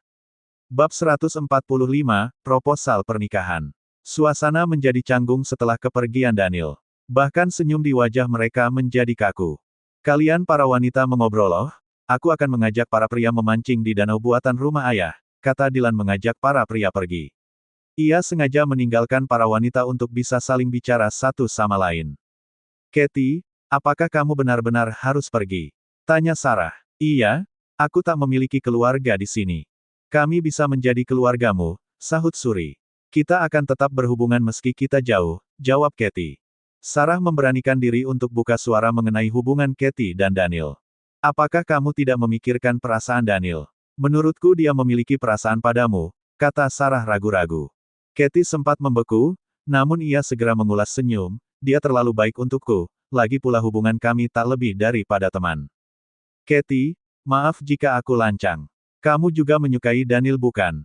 Jika kamu tidak menyukainya kamu tak akan merajutkan pria itu sarung tangan hingga jarimu terluka, kata Laura. Ia sempat melihat beberapa luka tusukan di jari tangan Katie, sepertinya luka itu terbentuk saat gadis ini merajut sarung tangan untuk Daniel. Aku hanya merasa tidak pantas untuknya, jawab Katie dengan suara lirih. Kamu terlalu banyak berpikir. Lihatlah aku dan Are, kami berasal dari keluarga biasa saja namun keluarga Dylan dan Stefan menerima kami dengan baik. Kurasa ibu Daniel juga bukan orang yang kolot. Mari kita bahas yang lain saja, kata Katie enggan melanjutkan pembicaraan. Sementara itu Dylan dan lainnya sudah menyusul Daniel ke rumahnya, mereka datang mengetuk pintu kamar pria itu seperti menenangkan remaja pria yang mogok bicara. Saat mereka masuk ke kamar Daniel, pria itu tengah bersiap untuk mengenakan sarung tinjunya. Kalian datang tepat waktu, bagaimana kalau kita berlatih tinju, ajak Daniel seolah tak terjadi apapun. Duduklah, aku tahu kamu sedang mencoba mengalihkan perhatian. Kenapa kita tidak bicara saja baik-baik? Kami akan memberimu solusi. Solusi apa yang kamu katakan? Aku tidak dalam masalah apapun, sanggah Daniel. Daniel, jika kamu tidak bisa mengungkapkan perasaanmu dengan baik lagi, mungkin kamu akan kehilangan kesempatan lagi sama seperti saat kamu kehilangan Lani, kata Dylan dengan wajah sinis. Wajah Daniel berubah menjadi jelek mendengarkan hal itu. Kenapa kalian tidak pergi saja jika tidak ingin berlatih tinju denganku? Jawab Daniel kesal. Terserah padamu kalau begitu. Kamu akan menyesal setelah kehilangannya nanti. Kenapa harus aku yang menyesal? Dia yang menginginkan pergi sendiri. Dylan tidak bisa berkomunikasi lagi dengan pria ini dan akhirnya memilih pergi dengan Louis dan Marcus. Stefan masih bertahan di sana sambil menatap sarung tangan rajutan yang berada di atas meja Daniel. Ia lalu mengambil sarung tangan itu. Apa yang kamu lakukan? Kembalikan ke tempatnya. Titah Daniel kesal saat melihat Stefan mengambil hadiahnya dari Katie. Tanpa diduga Stefan menuju ke arahnya, melepaskan sarung tangan tinju yang baru saja ia kenakan lalu menggantinya dengan sarung tangan rajutan buatan Katie. Daripada mengenakan sarung tangan tinju dan melampiaskan kekesalanmu kenapa kamu tidak memakai ini dan mulai memikirkan apa yang harus kamu lakukan? Mungkin saja kamu melewatkan sesuatu yang penting, yaitu alasan kenapa Katie harus pergi dan jika kamu ingin dia bertahan di sini maka kamu juga harus memberikan alasan ia untuk tinggal. Daniel terdiam dan tak lagi menunjukkan sikap keras kepala seperti sebelumnya. Aku tahu kamu menyukainya, dan aku juga bisa memastikan bahwa ia juga menyukaimu. Mungkin dia hanya membutuhkan alasan untuk tinggal. Setelah Stefan mengatakan hal itu ia pergi meninggalkan Daniel. Jika otaknya tidak menyusut maka dia seharusnya bisa mengerti apa yang aku maksud, batin Stefan sambil pergi dari kamar Daniel. Pada hari itu Daniel hanya duduk diam di kamarnya. Ia tidak makan dan juga mandi, di tangannya masih terpasang sarung tangan rajutan Katie. Hasilnya tidak halus, ada beberapa bagian kasar di beberapa sisi namun justru itu menunjukkan usaha dari si pembuat. Hari berikutnya, Daniel akhirnya memutuskan untuk menuju ke rumah Katie. Saat ini wanita itu tengah bersiap untuk memasukkan kopernya ke dalam mobil ketika Daniel datang. Daniel, kata Katie begitu melihat pria dengan kantung mata hitam di wajahnya, tampak jelas bahwa pria ini tidak tidur semalaman. Kau pernah mengatakan bahwa suatu saat aku berhak mengajukan permintaan padamu sebagai imbalan saat aku menyelamatkanmu. Sekarang bolehkah aku menagihnya? Katie sempat tertegun namun ia lalu mengangguk. Tentu saja, aku masih ingat janji yang kubuat padamu saat itu. Aku juga akan berusaha mengabulkan permintaanmu selagi aku bisa. Kamu bisa mengabulkannya karena aku tidak memintamu melakukan hal yang mustahil. Baiklah, katakan padaku apa itu. Daniel menarik nafas dalam, Katie aku menyukaimu, tetaplah tinggal di sini dan jadilah kekasihku, kata Daniel hanya dalam satu tarikan nafas. Katie tercengang dengan apa yang baru saja diungkapkan oleh Daniel, jantungnya berdetak dengan kencang dan ia sempat tak mempercayai telinganya sendiri. Ia mengambil nafas dalam-dalam untuk menenangkan dirinya, bukankah itu menjadi dua permintaan? Baiklah, kalau begitu aku akan mengubahnya menjadi satu permintaan. Menikahlah denganku. Daniel percaya jika ia menikahi Katie maka wanita ini tak akan lagi memiliki keinginan untuk pergi jauh lagi. Katie membeku, ia sangat bahagia karena jauh di lubuk hatinya, ini adalah kata yang telah ia tunggu dari Daniel, namun saat ingat siapa dirinya ia menjadi tak percaya diri lagi.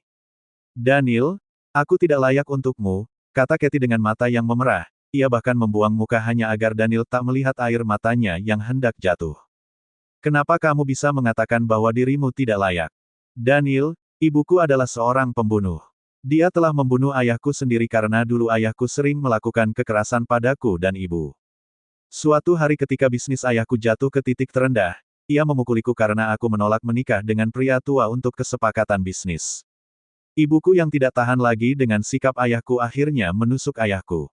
Ibuku divonis 15 tahun penjara, namun ia mati pada tahun ke-5 karena mengidap penyakit paru-paru. Daniel, aku tidak layak untukmu, terang Katie dengan wajah tertunduk. Ayahnya seorang pelaku kekerasan rumah tangga dan ibunya pembunuh, dia merasa tak layak untuk Daniel yang terlahir di keluarga baik-baik. Katie, itu semua bukan kesalahanmu. Ibumu juga sudah melakukan apa yang seharusnya dilakukan oleh ibu untuk melindungi putrinya, mungkin saja jika ibumu tidak menusuk ayahmu maka kamu yang akan mati pada hari itu. Jadi, jangan merasa rendah diri hanya karena hal itu. Aku dan keluargaku tidak pernah melihat seseorang berdasarkan latar belakangnya tapi karakternya, jadi jangan merasa rendah diri lagi.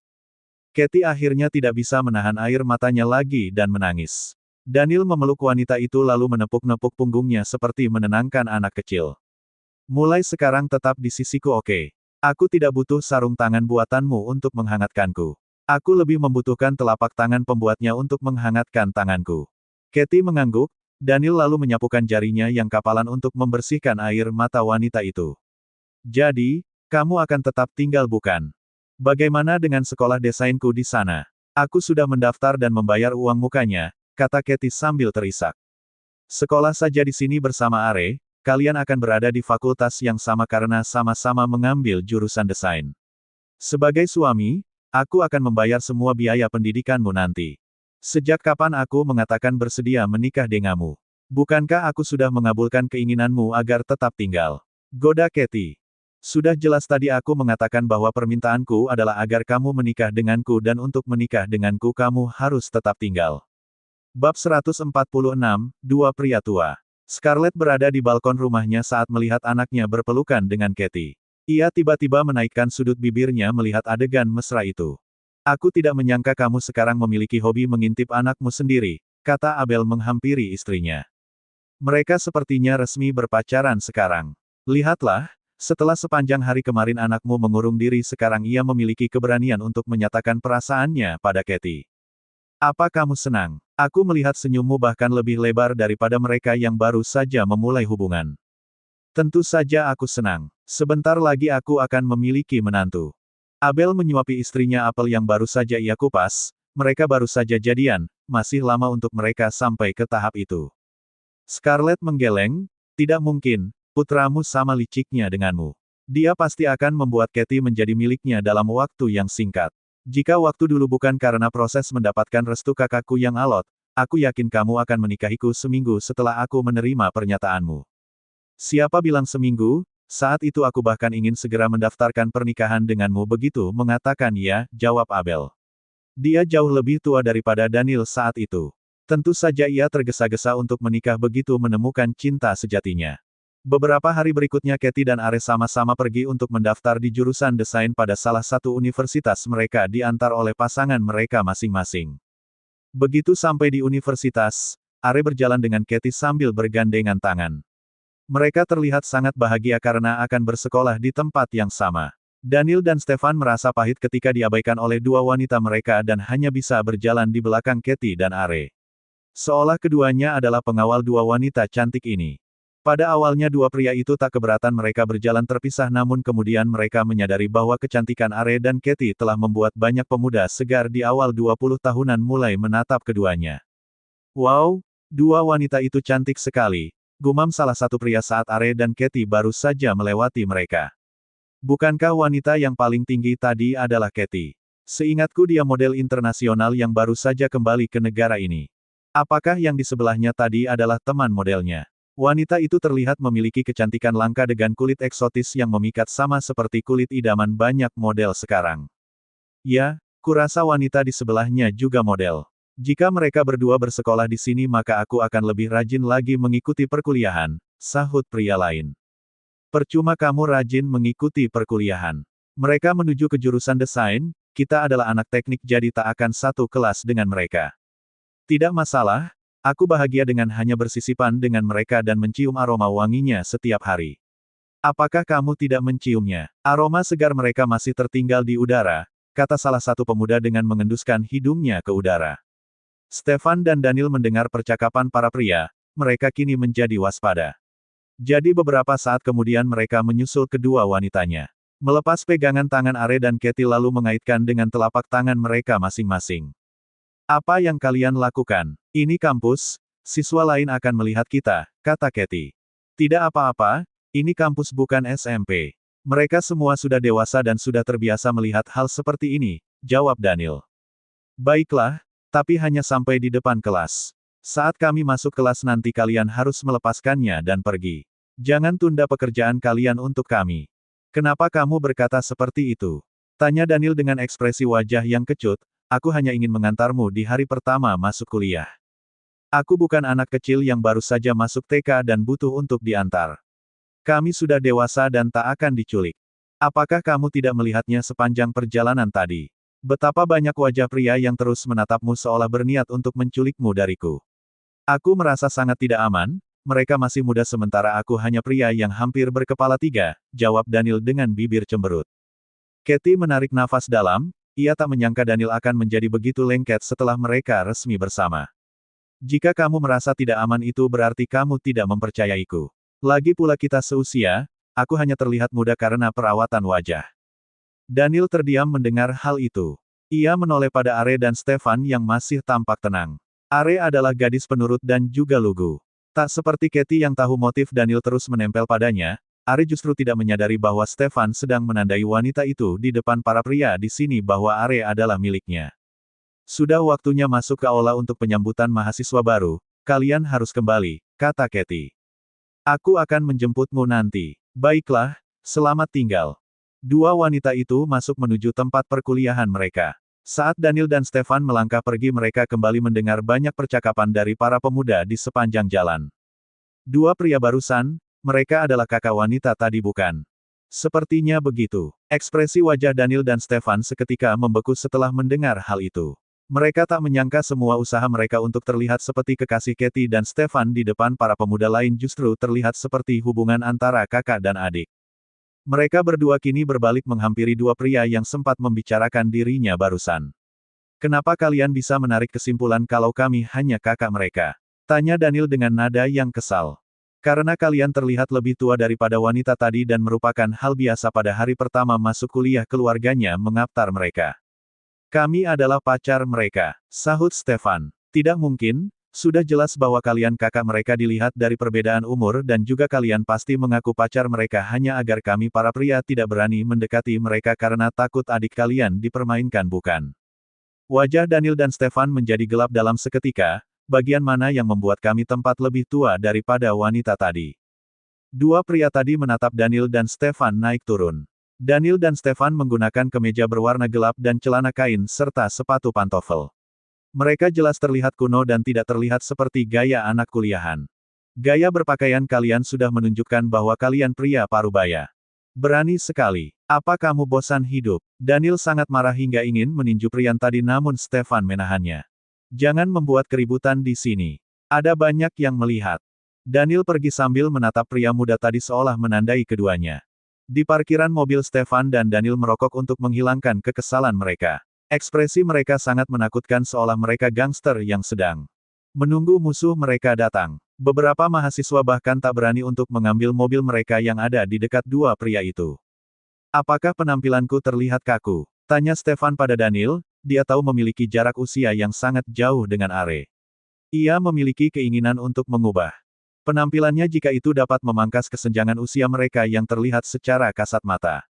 Daniel mengangguk, penampilan kita memang tampak kaku, jawab Daniel begitu menatap penampilan pemuda lain lalu beralih ke diri mereka. Dulu aku juga sangat populer di mata para gadis. Apakah sekarang aku mulai kehilangan pesona lagi tapi tadi aku masih melihat beberapa gadis menatap dengan mata lapar ke arahku. Daniel tersenyum ke arah Stefan dengan wajah yang jelek, ia merasa temannya ini terlalu percaya diri. Bagaimana kalau kita mengubah penampilan kita sedikit lebih mudah hanya saat kita mengantar pacar kita ke kampus? Ide bagus. Tapi bagaimana kita bisa mengetahui penampilan yang sedang tren di kalangan anak muda sekarang? Daniel dan Stefan kembali dalam keheningan selama beberapa saat. Mata mereka kemudian tertuju pada seorang pria muda yang tengah menarik pusat perhatian para gadis begitu ia datang dengan motor besarnya. 10 menit kemudian, saat anak muda itu menuju ke kamar kecil, ia dibekap dari belakang mulutnya. Tubuhnya menjadi ringan dalam sekejap. Ia bisa merasakan seseorang menggendongnya di bahu seperti karung goni lalu melemparkannya ke dalam mobil yang segera melaju begitu ia di dalam mobil. Siapa kalian? Kenapa kalian menculikku? Tanya pria itu begitu melihat dua pria asing membawanya pergi. Kami tertarik dengan penampilanmu jadi tolong bantu kami, kata Stefan. Wajah pria itu menegang, ia segera meringkuk ke sudut ketakutan. Apakah kalian adalah pria homo yang sedang mencari korban pria muda? Tolong lepaskan aku akan merekomendasikan temanku yang homo. Aku adalah pria yang lurus. Omong kosong apa yang kamu bicarakan? Kami tidak homo, pacar kami adalah para wanita yang cantik. Kami hanya menculikmu beberapa saat saja untuk membantu kami. Pemuda itu masih waspada, namun kemudian ia menyadari bahwa mereka berhenti di pusat perbelanjaan. Begitu pintu mobil dibuka, pria itu berniat untuk melarikan diri namun ia tak kalah cepat dari gerakan tangan Daniel yang mencengkeram kerah belakang bajunya. Jangan main-main, aku membawa pistol sekarang. Bekerja samalah dengan baik, kata Stefan sambil menunjukkan pistol yang ada di balik jaketnya.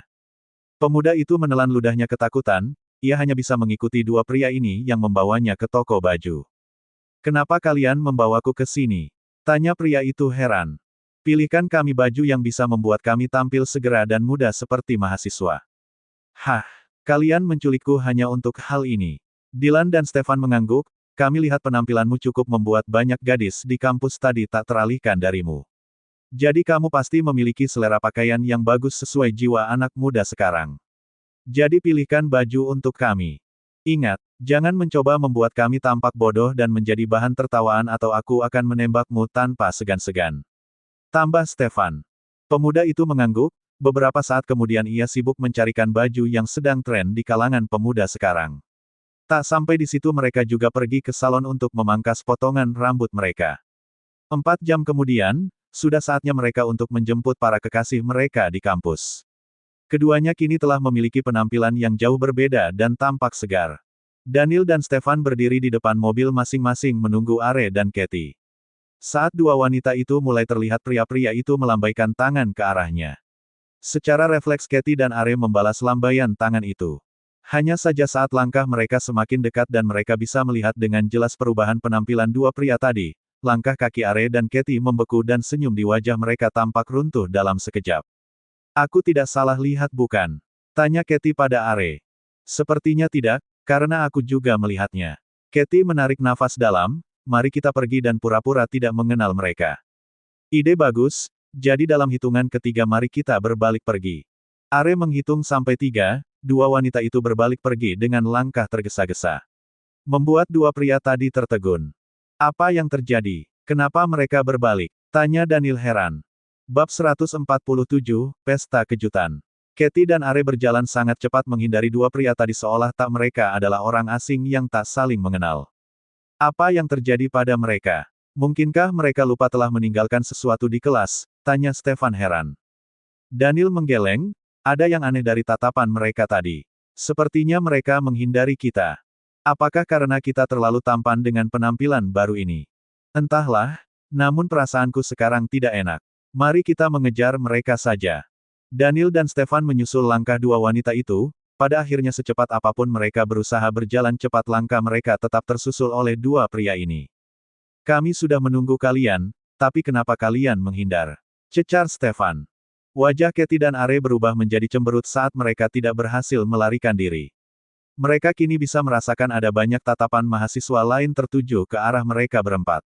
Tatapan mereka kali ini berbeda, tidak seperti ekspresi kekaguman yang tadi terlihat namun tatapan aneh yang menunggu pertunjukan. Tidak ada apa-apa, ayo kita kembali ke mobil, ajak Katie. Ia sudah menyerah melarikan diri. Lebih baik menyembunyikan dua pria ini menuju ke mobil. Tangan Stefan dan Daniel ditarik oleh kedua kekasihnya menuju ke mobil masing-masing. Dua pria itu kebingungan dengan perubahan peristiwa. Ada apa dengan wajah panjangmu? Aku bahkan tidak melihat penghargaan setelah melakukan makeover agar terlihat muda untukmu, kata Daniel begitu ia duduk di dalam mobil dengan Katie. Siapa yang sudah menghasutmu hingga menjadi seperti ini? Apakah kamu tidak melihat betapa memalukannya penampilanmu?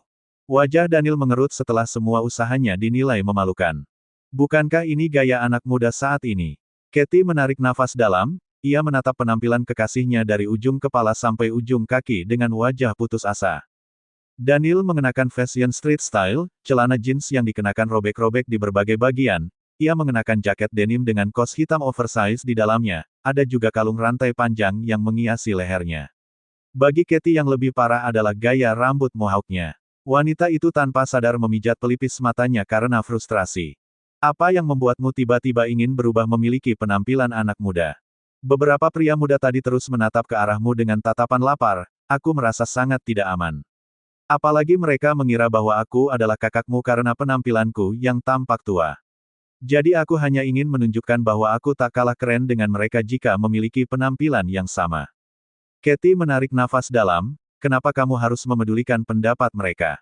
Pacarmu adalah aku, bukan mereka. Aku suka penampilan dewasamu, itu justru membuatku merasa aman. Lagi pula kamu justru tampak tidak pada tempatnya dengan mengenakan pakaian ala gangster remaja. Benarkah kamu menyukai penampilanku yang biasanya? Katie mengangguk, aku menyukai apa adanya dirimu. Tidak perlu menjadi orang lain. Lagi pula penampilan seperti ini tidak cocok denganmu. Jadi penampilanku sia-sia. Tanya Daniel dengan ekspresi wajah cemberut, bisakah kamu memberikanku sedikit penghargaan atas kerja kerasku menyenangkanmu? Katie mendekatkan wajahnya ke arah Daniel. Pria itu menjadi tegang dalam sekejap saat wajah mereka begitu dekat satu sama lain. Pria itu menduga Katie akan mencium bibirnya, ini akan menjadi ciuman pertama mereka sejak bersama dan yang lebih menggembirakan hati Daniel adalah Katie mengambil inisiatif lebih dulu. Katie mencium kening Daniel, kemudian pipi kanan dan kiri pria itu sebelum menuju jakun. Hanya saja wanita ini melewatkan bibir Daniel seolah ia dengan sengaja menggodanya. Setelah mencium dagu Daniel, Katie kembali duduk di kursinya. Wajah Daniel cemberut, ia sama sekali tidak puas. Katie, kau sengaja menggodaku bukan? Aku sudah menciummu sebagai apresiasi atas usahamu. Kenapa kamu mengatakan bahwa aku menggodamu? Kau sengaja meninggalkan bagian paling penting.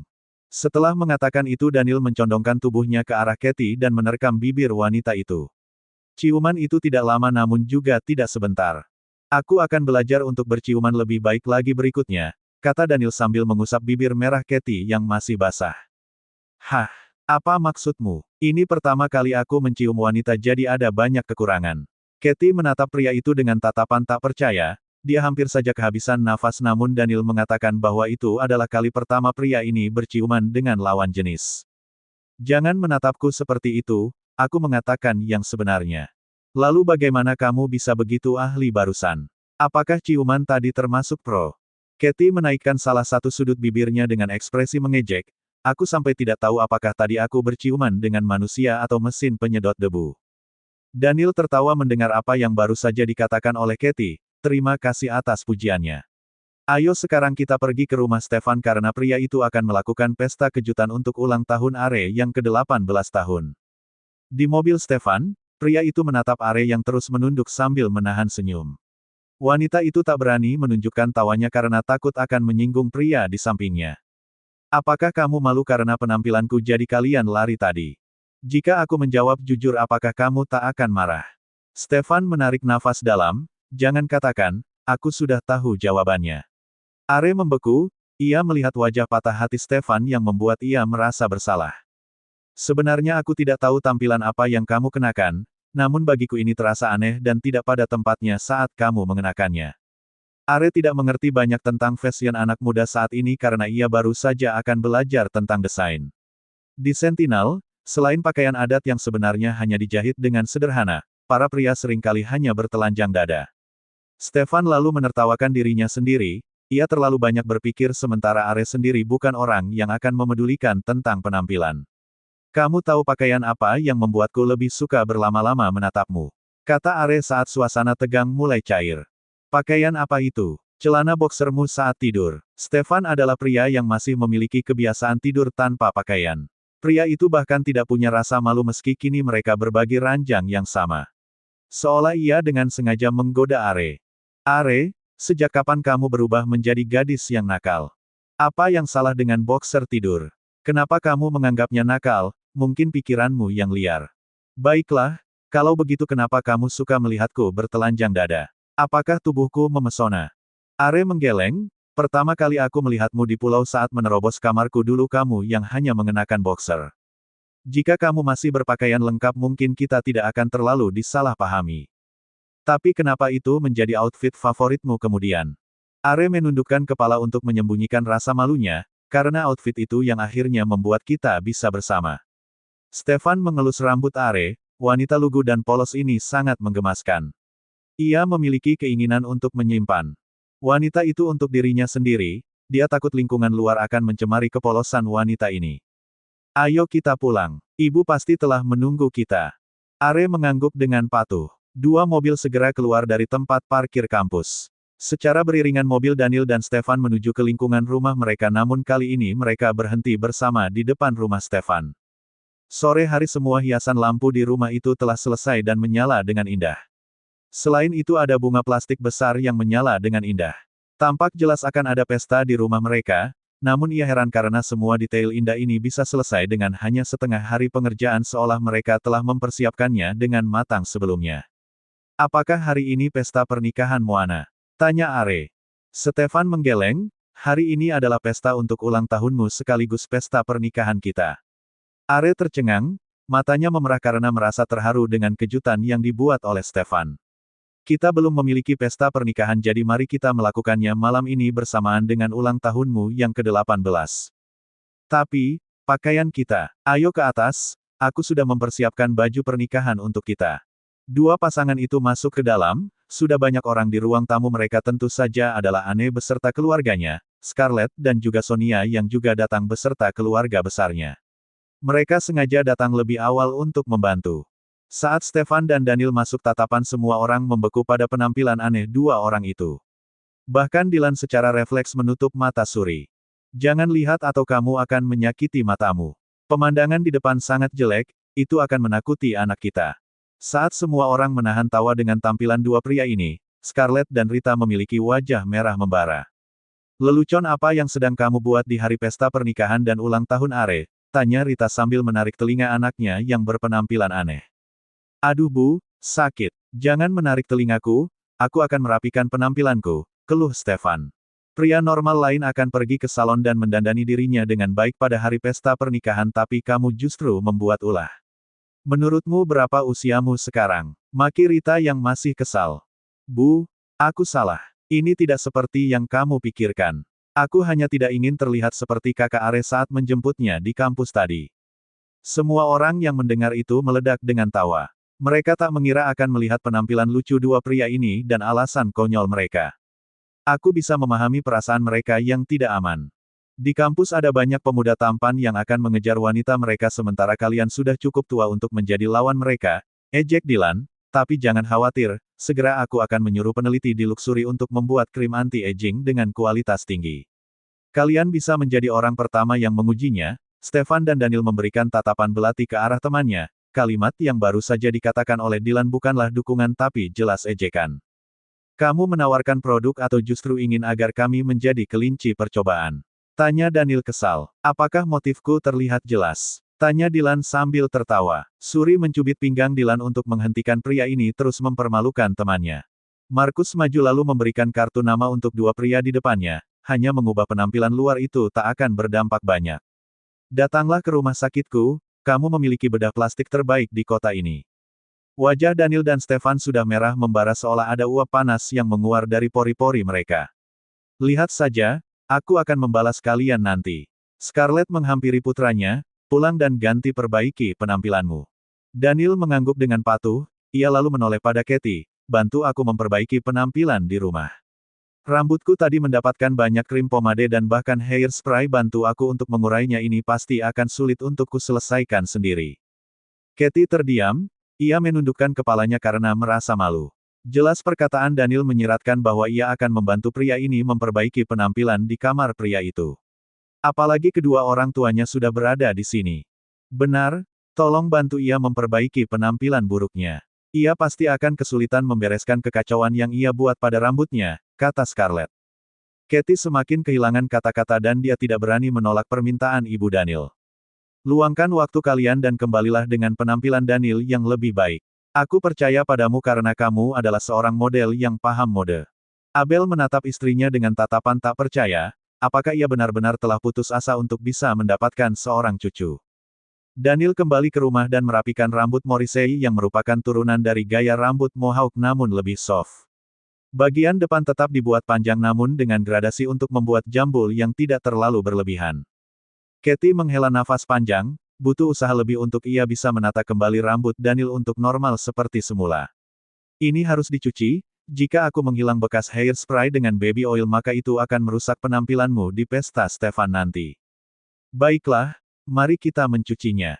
Kenapa kita? Kamu harus mencucinya sendiri. Katie mengerut menatap pria tidak tahu malu di depannya. Ia benar-benar tahu memanfaatkan keadaan dan terus memanfaatkan dirinya. Ayolah sayang, bantu aku mencuci rambut. Jika kamu membantuku, itu akan selesai lebih cepat. Tidak, aku tak akan terbujuk oleh motifmu. Daniel merengut karena gagal membawa Katie ke kamar mandi bersama. Meski ia akhirnya mencuci rambutnya sendiri, Katie masih mau membantu pria itu mengeringkan rambutnya dengan pengering rambut lalu menata ulang rambut Daniel kembali. Aku sudah memilihkan baju untukmu, itu ada di atas tempat tidur. Itu adalah setelan yang akan membuatmu tampak lebih muda tanpa terlihat norak. Kamu tidak membantuku berganti baju. Jangan menjadi lebih tidak tahu diri lagi. Jawab Katie kesal. Daniel menyeringai, sayang jangan marah, sebenarnya kamu harus berlatih mulai sekarang untuk melayaniku sebagai suami masa depanmu. Mari kita bahas itu setelah kita mendapatkan surat pernikahan dan mengadakan pesta. Daniel memeluk pinggang Katie, jangan khawatir, kita akan mengadakannya segera. Katie turun ke bawah dan meninggalkan Daniel mengubah bajunya. 10 menit kemudian Daniel turun dengan jas blazer yang tidak dikancingkan. Jas itu memiliki model slim fit yang mengikuti lekuk tubuh pemakainya. Bagian dalam Katie sengaja memilihkan kaos berwarna putih. Penampilan itu memberikan kesan gaya formal yang santai. Aku tidak pernah memakai gaya seperti ini, tapi ternyata penampilan ini sangat cocok untukku. Kesinilah, aku akan memberikanmu ciuman sebagai tanda terima kasih. Katie melangkah mundur, tidak. Aku baru saja memperbaiki lipstikku. Jangan berani-berani merusaknya. Langkah Daniel membeku. Ia tahu kapan saat untuk mundur dan tidak memaksakan diri. Bagi wanita dandanan mereka adalah bagian penting.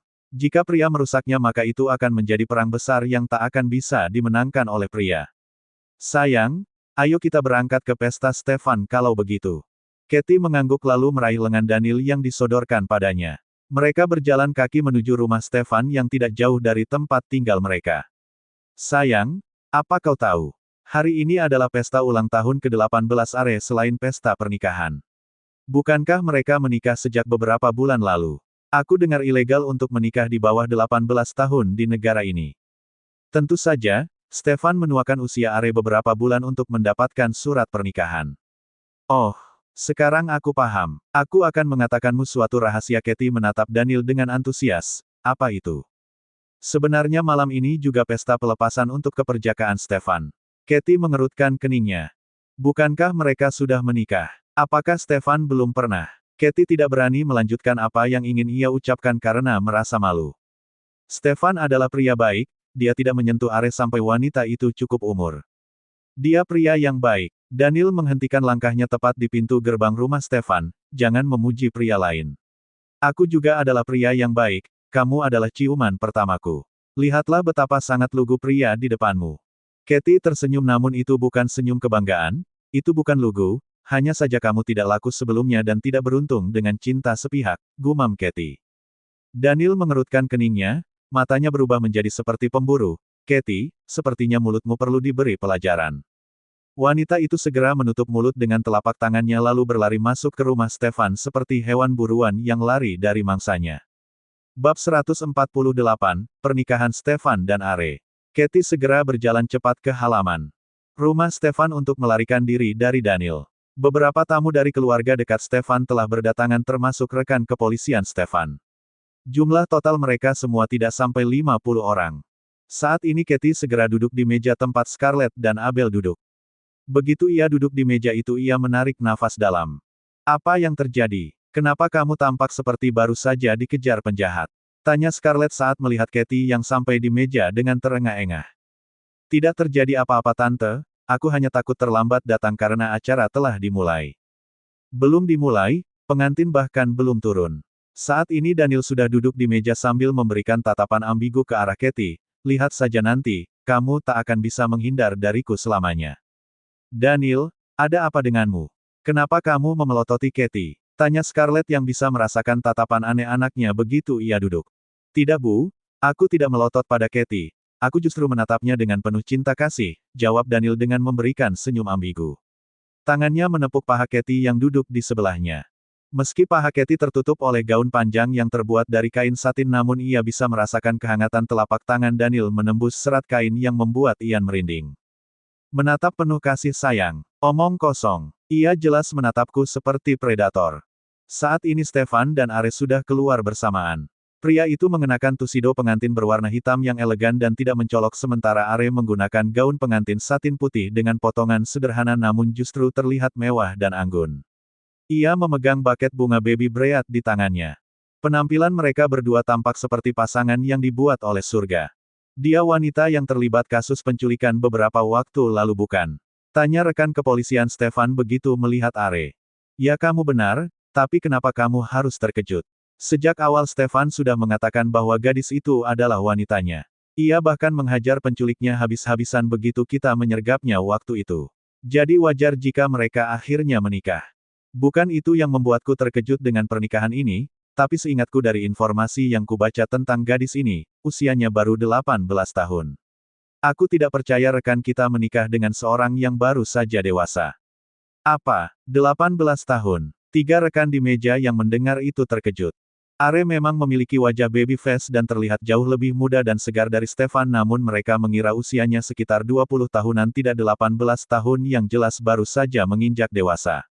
Aku tidak berbohong. Saat itu aku membaca tanda pengenalnya yang lahir sekitar 18 tahun lalu, terang petugas polisi itu. Padahal tanda pengenal yang dibaca polisi itu sudah dituakan beberapa bulan. Jika saja mereka tahu bahwa Stefan menikahi Are saat usianya masih 17 tahun, mungkin mereka akan menangkap Stefan dengan alasan pernikahan di bawah umur.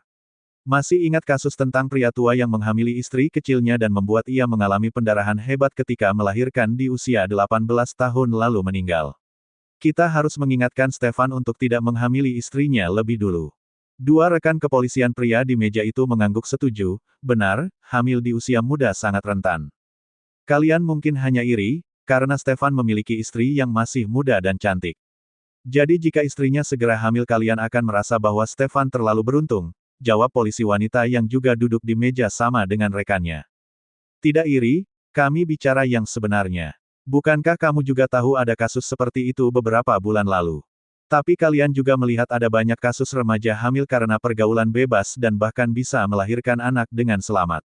Aku rasa bahkan jika istri Stefan hamil, dia pasti memiliki sumber daya untuk memberikan perawatan yang baik.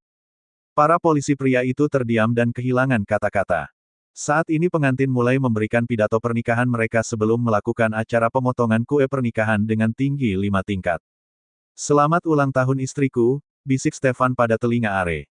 Tentu saja ia tak akan berani mengucapkan secara lantang bahwa hari ini juga ulang tahun Are yang ke-18 karena ada banyak rekan kepolisian juga yang ada di sini atau mereka akan menyadari kejanggalan usia Are.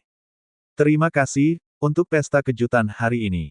Aku mencintaimu, lanjut Stefan. Ini adalah kali pertama pria ini mengungkapkan perasaannya. Selama ini ia selalu menunjukkan perasaannya melalui tindakan posesifnya dan beberapa perlakuan hangat pria itu. Pernyataan cinta Stefan membuat mata wanita itu memerah. Aku juga mencintaimu, mereka berdua lalu berciuman. Tepuk tangan membahana dari semua tamu, mereka menatap pasangan pengantin yang sangat menggemaskan itu. Setelah berciuman kini mereka bersiap untuk melemparkan buket bunga pengantin. Daniel dan Katie didorong maju oleh Scarlett, Markus sendiri diseret maju oleh Sarah. Lagi, tanya Markus dengan wajah penuh protes, kita sudah mendapatkan bunga pengantin dari Suri sebelumnya. Lagi pula pesta pernikahan kita sudah di depan mata, kenapa kamu harus menyeretku maju? Terlepas dari itu, kita tetap belum menjadi pasangan yang telah menikah. Jadi masih memiliki kesempatan untuk merebutkan bunga itu. Aku akan membelikanmu buket bunga yang jauh lebih besar, tolong jangan suruh aku berdesakan dengan yang lainnya. Sarah menggelengkan kepalanya, tidak, aku ingin buket itu. Dia hanya ingin bunga pengantin, sahut Brian, apa salahnya? Kamu maju tanpa mengeluh dan mendapatkannya untuk Sarah, selama ini aku selalu memberikan apa saja permintaan Sarah.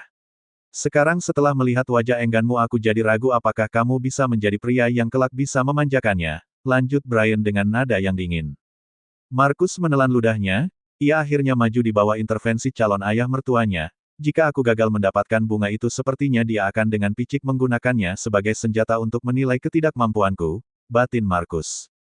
Saat ini ia sudah bersiap menangkap bunga bersebelahan dengan Daniel, pernikahanmu sebentar lagi, apa yang membuatmu ikut bersaing denganku? Sepertinya kamu tidak harus mengeluh tentangku, lihatlah dua saingan yang juga datang mengantre mendapatkan bunga. Jawab Markus sambil menunjuk ke arah Dylan dan Louis yang juga datang dengan enggan. Kalian kenapa ikut bersaing denganku? Sadarlah perut istri kalian sudah membesar. Kata Daniel semakin jengkel. Kami juga tidak berdaya, tak ada yang bisa kami lakukan saat mereka menggunakan kata, mengidam, bunga pengantin, jawab Dylan yang diangguki oleh Louis. Kuis sebaiknya kamu jangan bersaing denganku, kata Dylan yang merasa tinggi badan dan tangan panjang Louis akan menjadi lawan beratnya mendapatkan bunga. Untuk anakku, aku tak akan mengalah. Cek, ini titah dari rajamu. Louis menggeleng, kamu masih jauh dari penobatan, raja sekarang masih kakekmu lalu putra mahkota sekarang adalah ayahmu. Kamu bahkan masih belum memiliki status. Dylan melebarkan matanya dengan kesal. Ia terdiam tanpa bisa memprotes Louis lagi. Saat ini Stefan dan Ares sudah siap melemparkan bunga mereka. Begitu bunga dilempar, tiga pria ahli bela diri, Louis, Daniel dan Dylan merebutkan bunga dengan kemampuan mereka masing-masing. Bunga itu baru akan mendarat kepada Daniel, lalu kemudian Dylan memberikan pukulan di lengan Daniel yang membuat bunga itu terlempar lagi. Louis akan meraihnya namun Dylan melakukan perlawanan. Setelah itu Daniel kembali menyerang lagi, pada akhirnya bunga itu terbang di antara tiga pria yang saling berebut sambil mengerahkan kemampuan silat mereka, meninggalkan Markus di sudut yang hanya bisa diam menonton. Bunga baby Bread itu bahkan mulai rontok sedikit demi sedikit. Pada akhirnya bunga baby Bread itu terlempar jauh mendarat ke pangkuan Robbins, ayah Suri. Pemandangan itu membuat tatapan semua orang tertuju pada pria parubaya itu, kini suasana menjadi sunyi seolah waktu terhenti. Sean yang paling pucat, ia segera meraih telapak tangan istrinya dan memegangnya dengan erat. Jangan memiliki kecemburuan konyol, dia besan kita dan bahkan akan memiliki cucu bersama. Maki aneh, namun Sean tetap saja merasa tak aman dan enggan melepaskan cengkeraman tangan aneh. Saat ini Robbins yang mendapatkan bunga secara tiba-tiba di pangkuannya mengambil bunga itu setelah pulih dari keterkejutannya. Ia lalu meletakkannya di pangkuan wanita berusia 40 tahunan yang duduk di sebelahnya. Dia adalah perawat yang selama ini menjaga Robbins. Tindakan itu sangat sederhana dan tanpa perkataan apapun namun semua orang bisa tahu maksud dari Robbins. Wanita di sebelahnya jelas memiliki hubungan yang lebih dengannya. Ayah, aku bahagia jika akhirnya ayah memiliki wanita yang akan menemanimu menghabiskan waktu tua, kata Suri antusias. Sejak ia tinggal dengan Dylan di rumah mertuanya, ia memang sesekali berkunjung ke tempat tinggal ayahnya namun dia selalu memiliki kekhawatiran tersendiri karena ayahnya akan sendirian lagi dan kesepian. Jika sekarang ada wanita yang ayahnya sukai, Suri akan mendukungnya selama wanita itu baik dan tak memiliki motif. Putriku duduklah kembali, pinta Robbins. Ia merasa malu pada antusias putrinya yang segera menghampiri ke tempat duduknya. Suri tahu ayahnya merasa malu jadi dia terdiam sambil mengamati perawat di sebelah ayahnya yang masih dalam keadaan linglung. Mereka baru sepakat untuk menjalin hubungan beberapa waktu lalu dan berniat untuk merahasiakannya sementara waktu namun sekarang sepertinya alam mengambil caranya sendiri dengan melemparkan bunga itu ke arah mereka. Setelah melemparkan bunga Stefan dan Are mulai berjalan ke meja-meja para tamu untuk mengobrol. Begitu Stefan sampai di meja rekan polisi, salah satu teman polisi pria berbisik padanya ketika Are mengobrol dengan polisi wanita rekan mereka. Stefan, masih ingat kasus suami yang dituntut karena kematian istrinya yang melahirkan di usia muda. Kuharap kamu belajar dari kasus orang itu dan menunda lebih dulu untuk memiliki anak, bisik temannya. Stefan menggeleng, di tempat tinggal istriku, para wanita di sana bahkan banyak yang melahirkan di usia 17 dengan hanya bantuan tabib tradisional. Di sini peralatan medis sangat canggih, tak ada yang perlu kutakutkan. Lagi pula jika ia hamil maka aku akan memberikan perhatian ekstra padanya termasuk masalah medis. Temannya tak bisa lagi berkata-kata, baiklah, aku hanya berharap kamu hati-hati. Stefan semula ingin menunda menghamili Are karena faktor usia dan ia masih harus melanjutkan kuliah namun setelah mengetahui betapa berbahaya tatapan lapar para pria di kampusnya saat menatap istrinya sementara ia tidak bisa selalu menemani Are, maka Stefan memutuskan untuk menugaskan calon penerusnya. Jika Are hamil dan berangkat kuliah dengan perut besar maka itu akan menyingkirkan pesaing tanpa ia harus berbuat lebih. Stefan diam-diam mengulas senyum saat membayangkan hal itu. Dia tidak perlu lagi tampil lebih muda dengan cara konyol atau menghadapi para pesaingnya satu persatu. Cara paling cepat dan menguntungkan adalah dengan berusaha keras setiap malam untuk mendelegasikan penerusnya mengambil alih tugas itu. Bab 149, Malam Penyempurnaan. Malam hari saat acara pesta pernikahan telah selesai. Stefan dan Are kembali ke kamar pengantin mereka. Rita telah mendekorasi kamar mereka dengan sederhana. Selain balon berwarna merah ada juga mawar merah yang telah disebar dengan indah bersama cahaya lilin.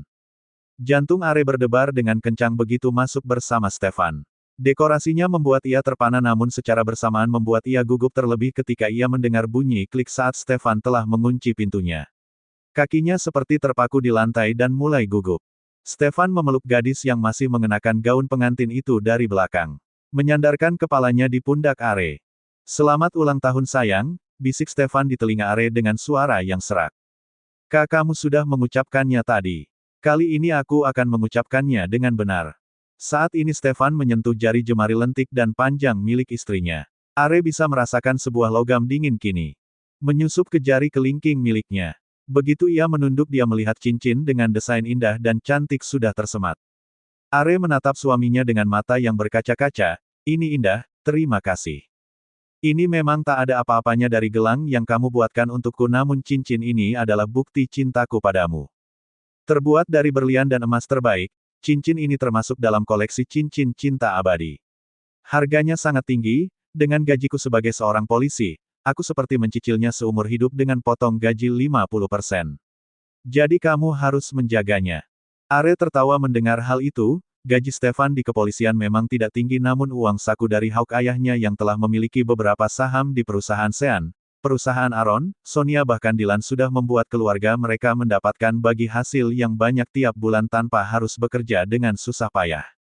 Tentu, aku akan menjaganya dengan baik. Stefan lalu mengeluarkan satu cincin lagi dari sakunya, sekarang giliranmu memakaikan cincin ini ke jariku. Are meraih cincin itu, tangannya sedikit gemetar saat menyematkannya pada Stefan. Semua sudah beres sekarang, kita sudah menikah secara adat maupun negara, sudah mengadakan pesta dan memiliki cincin pernikahan. Kita hanya butuh satu hal untuk menyempurnakan pernikahan kita. Are semakin gugup begitu mendengar hal itu. Dia hanya bisa menelan ludah saat tenggorokannya terasa kering. Kamu gugup? Tanya Stefan begitu menyentuh telapak tangan Are yang terasa dingin. Tangan hangat dan kapalan Stefan kemudian menggosoknya secara perlahan. Jangan khawatir, sebentar lagi ini tidak akan terasa dingin lagi. Setelah menghangatkan telapak tangan Are, pria itu mencium bibir lembut. Pengantin kecil di depannya. Ciuman itu perlahan dan penuh pemujaan. Jari jemari Stefan berkeliaran di belakang punggung Are untuk melepaskan resleting gaun pengantinnya. Saat gaun itu mulai longgar, perlahan gaunnya jatuh ke lantai membuat Are refleks menangkup kedua telapak tangan menutupi dadanya. Stefan membawa wanita itu ke tempat tidur dan membaringkannya di atas lautan mawar. Jangan gugup, aku akan melakukannya dengan perlahan. Tapi jika kamu belum siap, aku akan berhenti. Are menggeleng, tidak apa-apa, jawabnya dengan wajah merah. Stefan semakin tergoda dengan wajah malu-malu istrinya, ia segera melepaskan jasnya dengan tergesa-gesa. Baru setelah itu ia mulai menyerang bibir lembut istrinya lagi sebelum menunaikan malam sakral mereka sebagai pengantin. Pagi hari, matahari sudah meninggi ketika Are membuka kelopak matanya yang masih berat. Stefan masih tidur memeluk dirinya dengan bertelanjang dada. Are menatap wajah tenang suaminya saat tidur, bahkan ekspresi tidurnya menunjukkan dengan jelas bahwa ia dalam suasana hati yang baik. Sepertinya hanya Are yang kelelahan dan merasakan sakit di sekujur tubuhnya. Jika tidak ada jadwal kuliah aku akan memilih melanjutkan tidur. Tubuhku terasa seperti kehabisan tenaga, batin Are sambil mengumpulkan kekuatan untuk bangkit dari ranjang. Ketika ia berhasil lepas dari pelukan Stefan dengan susah payah pria itu menarik Are kembali ke dalam pelukannya lagi. Kamu mau kemana? Mari kita tidur lagi, tanya Stefan dengan suara yang serak. Hari ini aku harus mengikuti kegiatan pertama pengenalan kampus setelah upacara penerimaan kemarin. Tidak perlu datang, aku sudah mengajukan cuti untukmu. Stefan kembali memberikan ciuman berbulu ke leher Are. Pria itu melihat banyak tanda merah di leher itu, ia merasa puas dengan karya seni hasil ciptaannya. Apakah tidak apa-apa untuk tak datang di hari kedua masuk kuliah? Apakah aku tidak akan dihukum? Tidak apa-apa, lagi pula perkuliahan belum dimulai. Itu hanya pengenalan kampus dan aku sudah mengajukan cuti untukmu. Baiklah kalau begitu. Are juga merasa lelah dan ingin beristirahat namun sepertinya ia berpikiran terlalu sederhana di samping pria licik yang tidak pernah merasa puas di sebelahnya. Tangan Stefan sudah menjajah tubuh Are lagi. Apa yang kamu lakukan? Tanya Are gugup. Mari kita mengisi waktu pagi ini, olahraga pagi baik untuk kesehatan. Wajah Are langsung membeku seketika, ia berpikir bisa beristirahat di rumah namun sepertinya itu hanya angan-angan dirinya. Aku sangat lelah dan pada bagian itu masih terasa nyeri, kata Are yang merasa malu untuk menjelaskannya. Aku berjanji akan melakukannya dengan perlahan. Are merasa kalah sekali lagi, dia tidak tahu pria yang beberapa bulan ini memiliki pengendalian diri yang baik kini berubah menjadi serigala lapar begitu hewan buas di dalam dirinya dilepaskan membuat Are merasa kewalahan. 1 jam kemudian, Are tidak memiliki lagi tenaga yang tersisa dan tubuhnya lengket oleh keringat.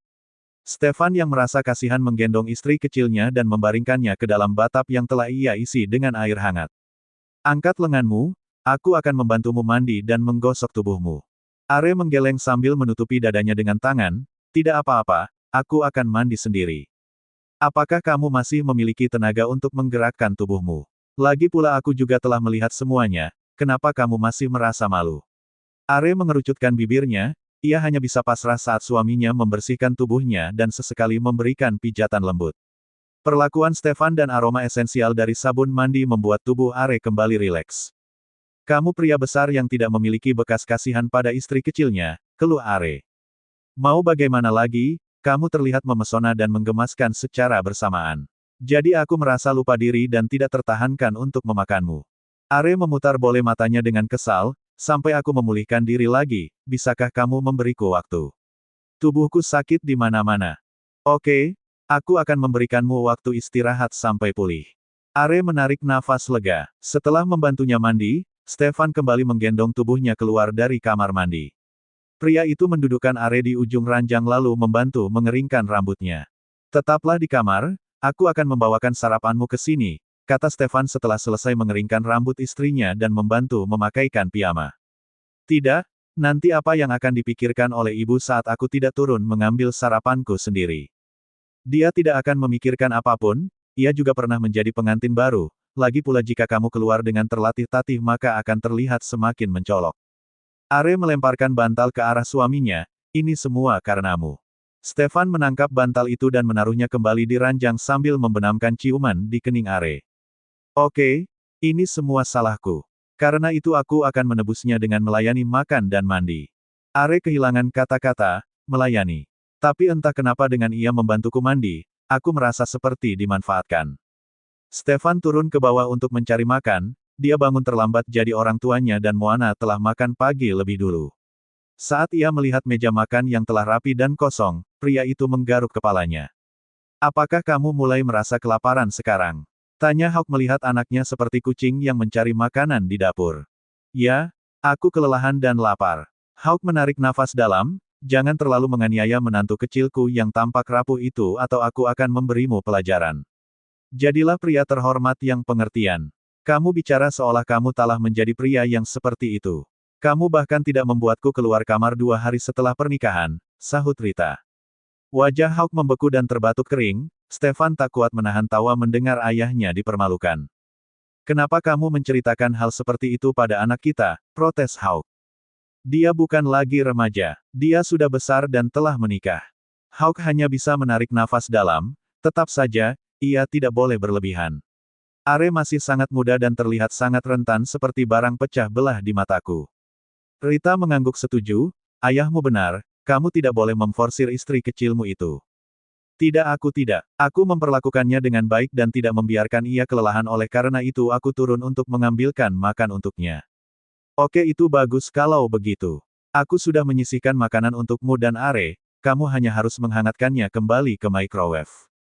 Stefan mencium pipi ibunya, ibu terima kasih, kamu yang terbaik. Hawk mengerucutkan bibirnya begitu mendengar pujian Stefan yang terdengar seperti penjilat. Cepat berikan aku cucu, jangan hanya menjadi anak yang hanya tahu cara bermulut manis. Aku sedang dalam proses untuk mengusahakannya, Bu. Mendengar percakapan ibu dan anak itu, Hawk menarik nafas dalam-dalam. Ia merasa kasihan untuk menantu kecilnya, ia memiliki suami yang mesum dan ibu mertuanya yang tak sabar untuk mendapatkan cucu.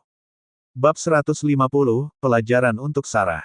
Di tempat lain Markus sedang di rumah sakit ketika ia mendapatkan kabar bahwa Sarah baru saja mengalami kecelakaan dan dibawa ke rumah sakit miliknya. Ketika Markus turun ke tempat unit penanganan darurat ambulans yang membawa Sarah baru saja tiba.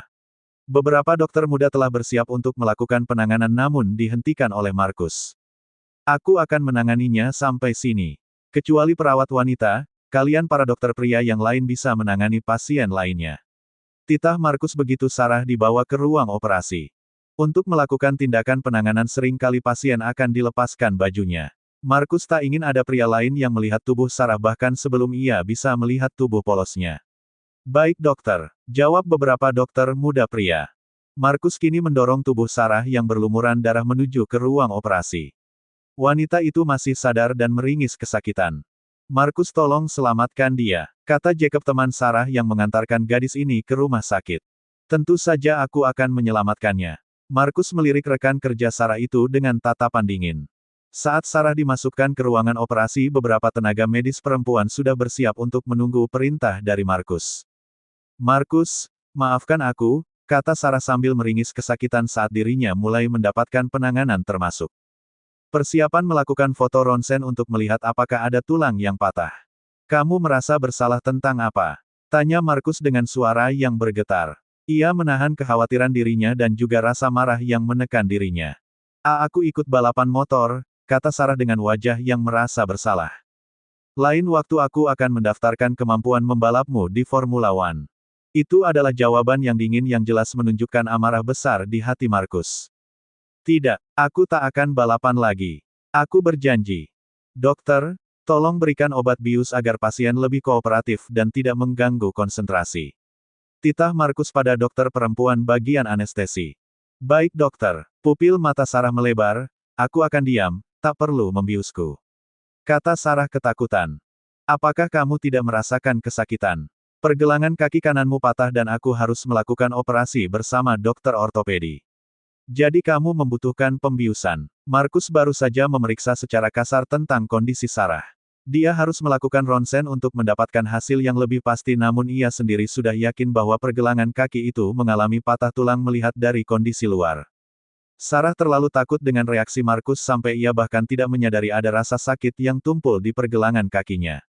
Ia sebenarnya juga memiliki beberapa luka yang tersebar di tubuhnya akibat terjatuh tadi. Setidaknya pipinya mendapatkan luka gores begitu juga lengan dan kakinya. Menciptakan rasa perih yang menyengat namun dia bisa menahan semuanya, yang lebih menakutkan sekarang di matanya adalah reaksi Markus.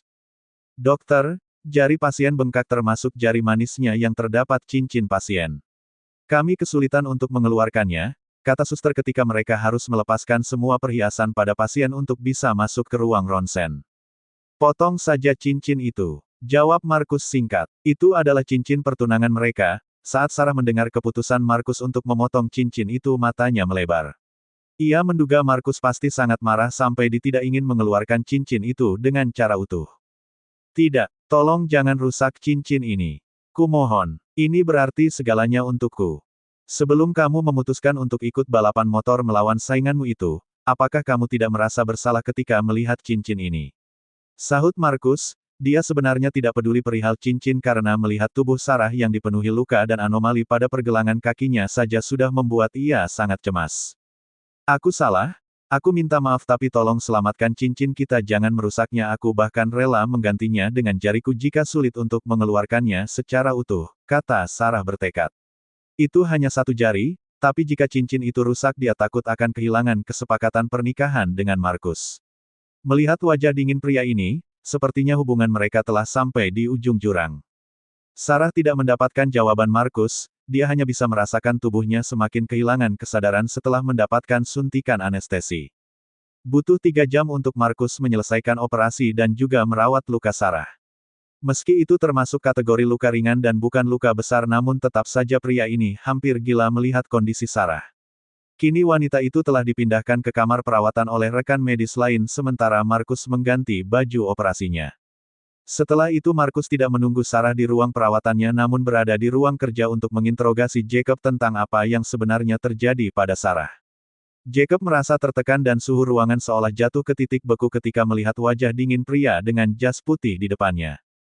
Ceritakan apa yang sebenarnya terjadi. Kenapa dia melakukan balapan?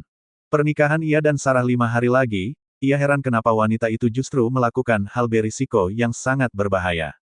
Jacob menyeka keringat dingin di wajahnya, Sarah sebenarnya sudah lama memiliki hobi ikut balapan motor secara rahasia tapi aku bersumpah bahwa ia telah lama berhenti, sampai hari ini ketika ia diprovokasi oleh Drake. Aku tidak tahu apa itu, tapi dia tiba-tiba setuju untuk melakukan pertandingan balap terakhir dengannya. Apakah kamu yakin tidak menyembunyikan hal lain? Cecar Markus. Jacob menggeleng, aku bersumpah hanya tahu sampai di situ. Baiklah, aku akan mencari tahu sendiri apa sisanya jika kamu tidak bisa mengetahui semuanya.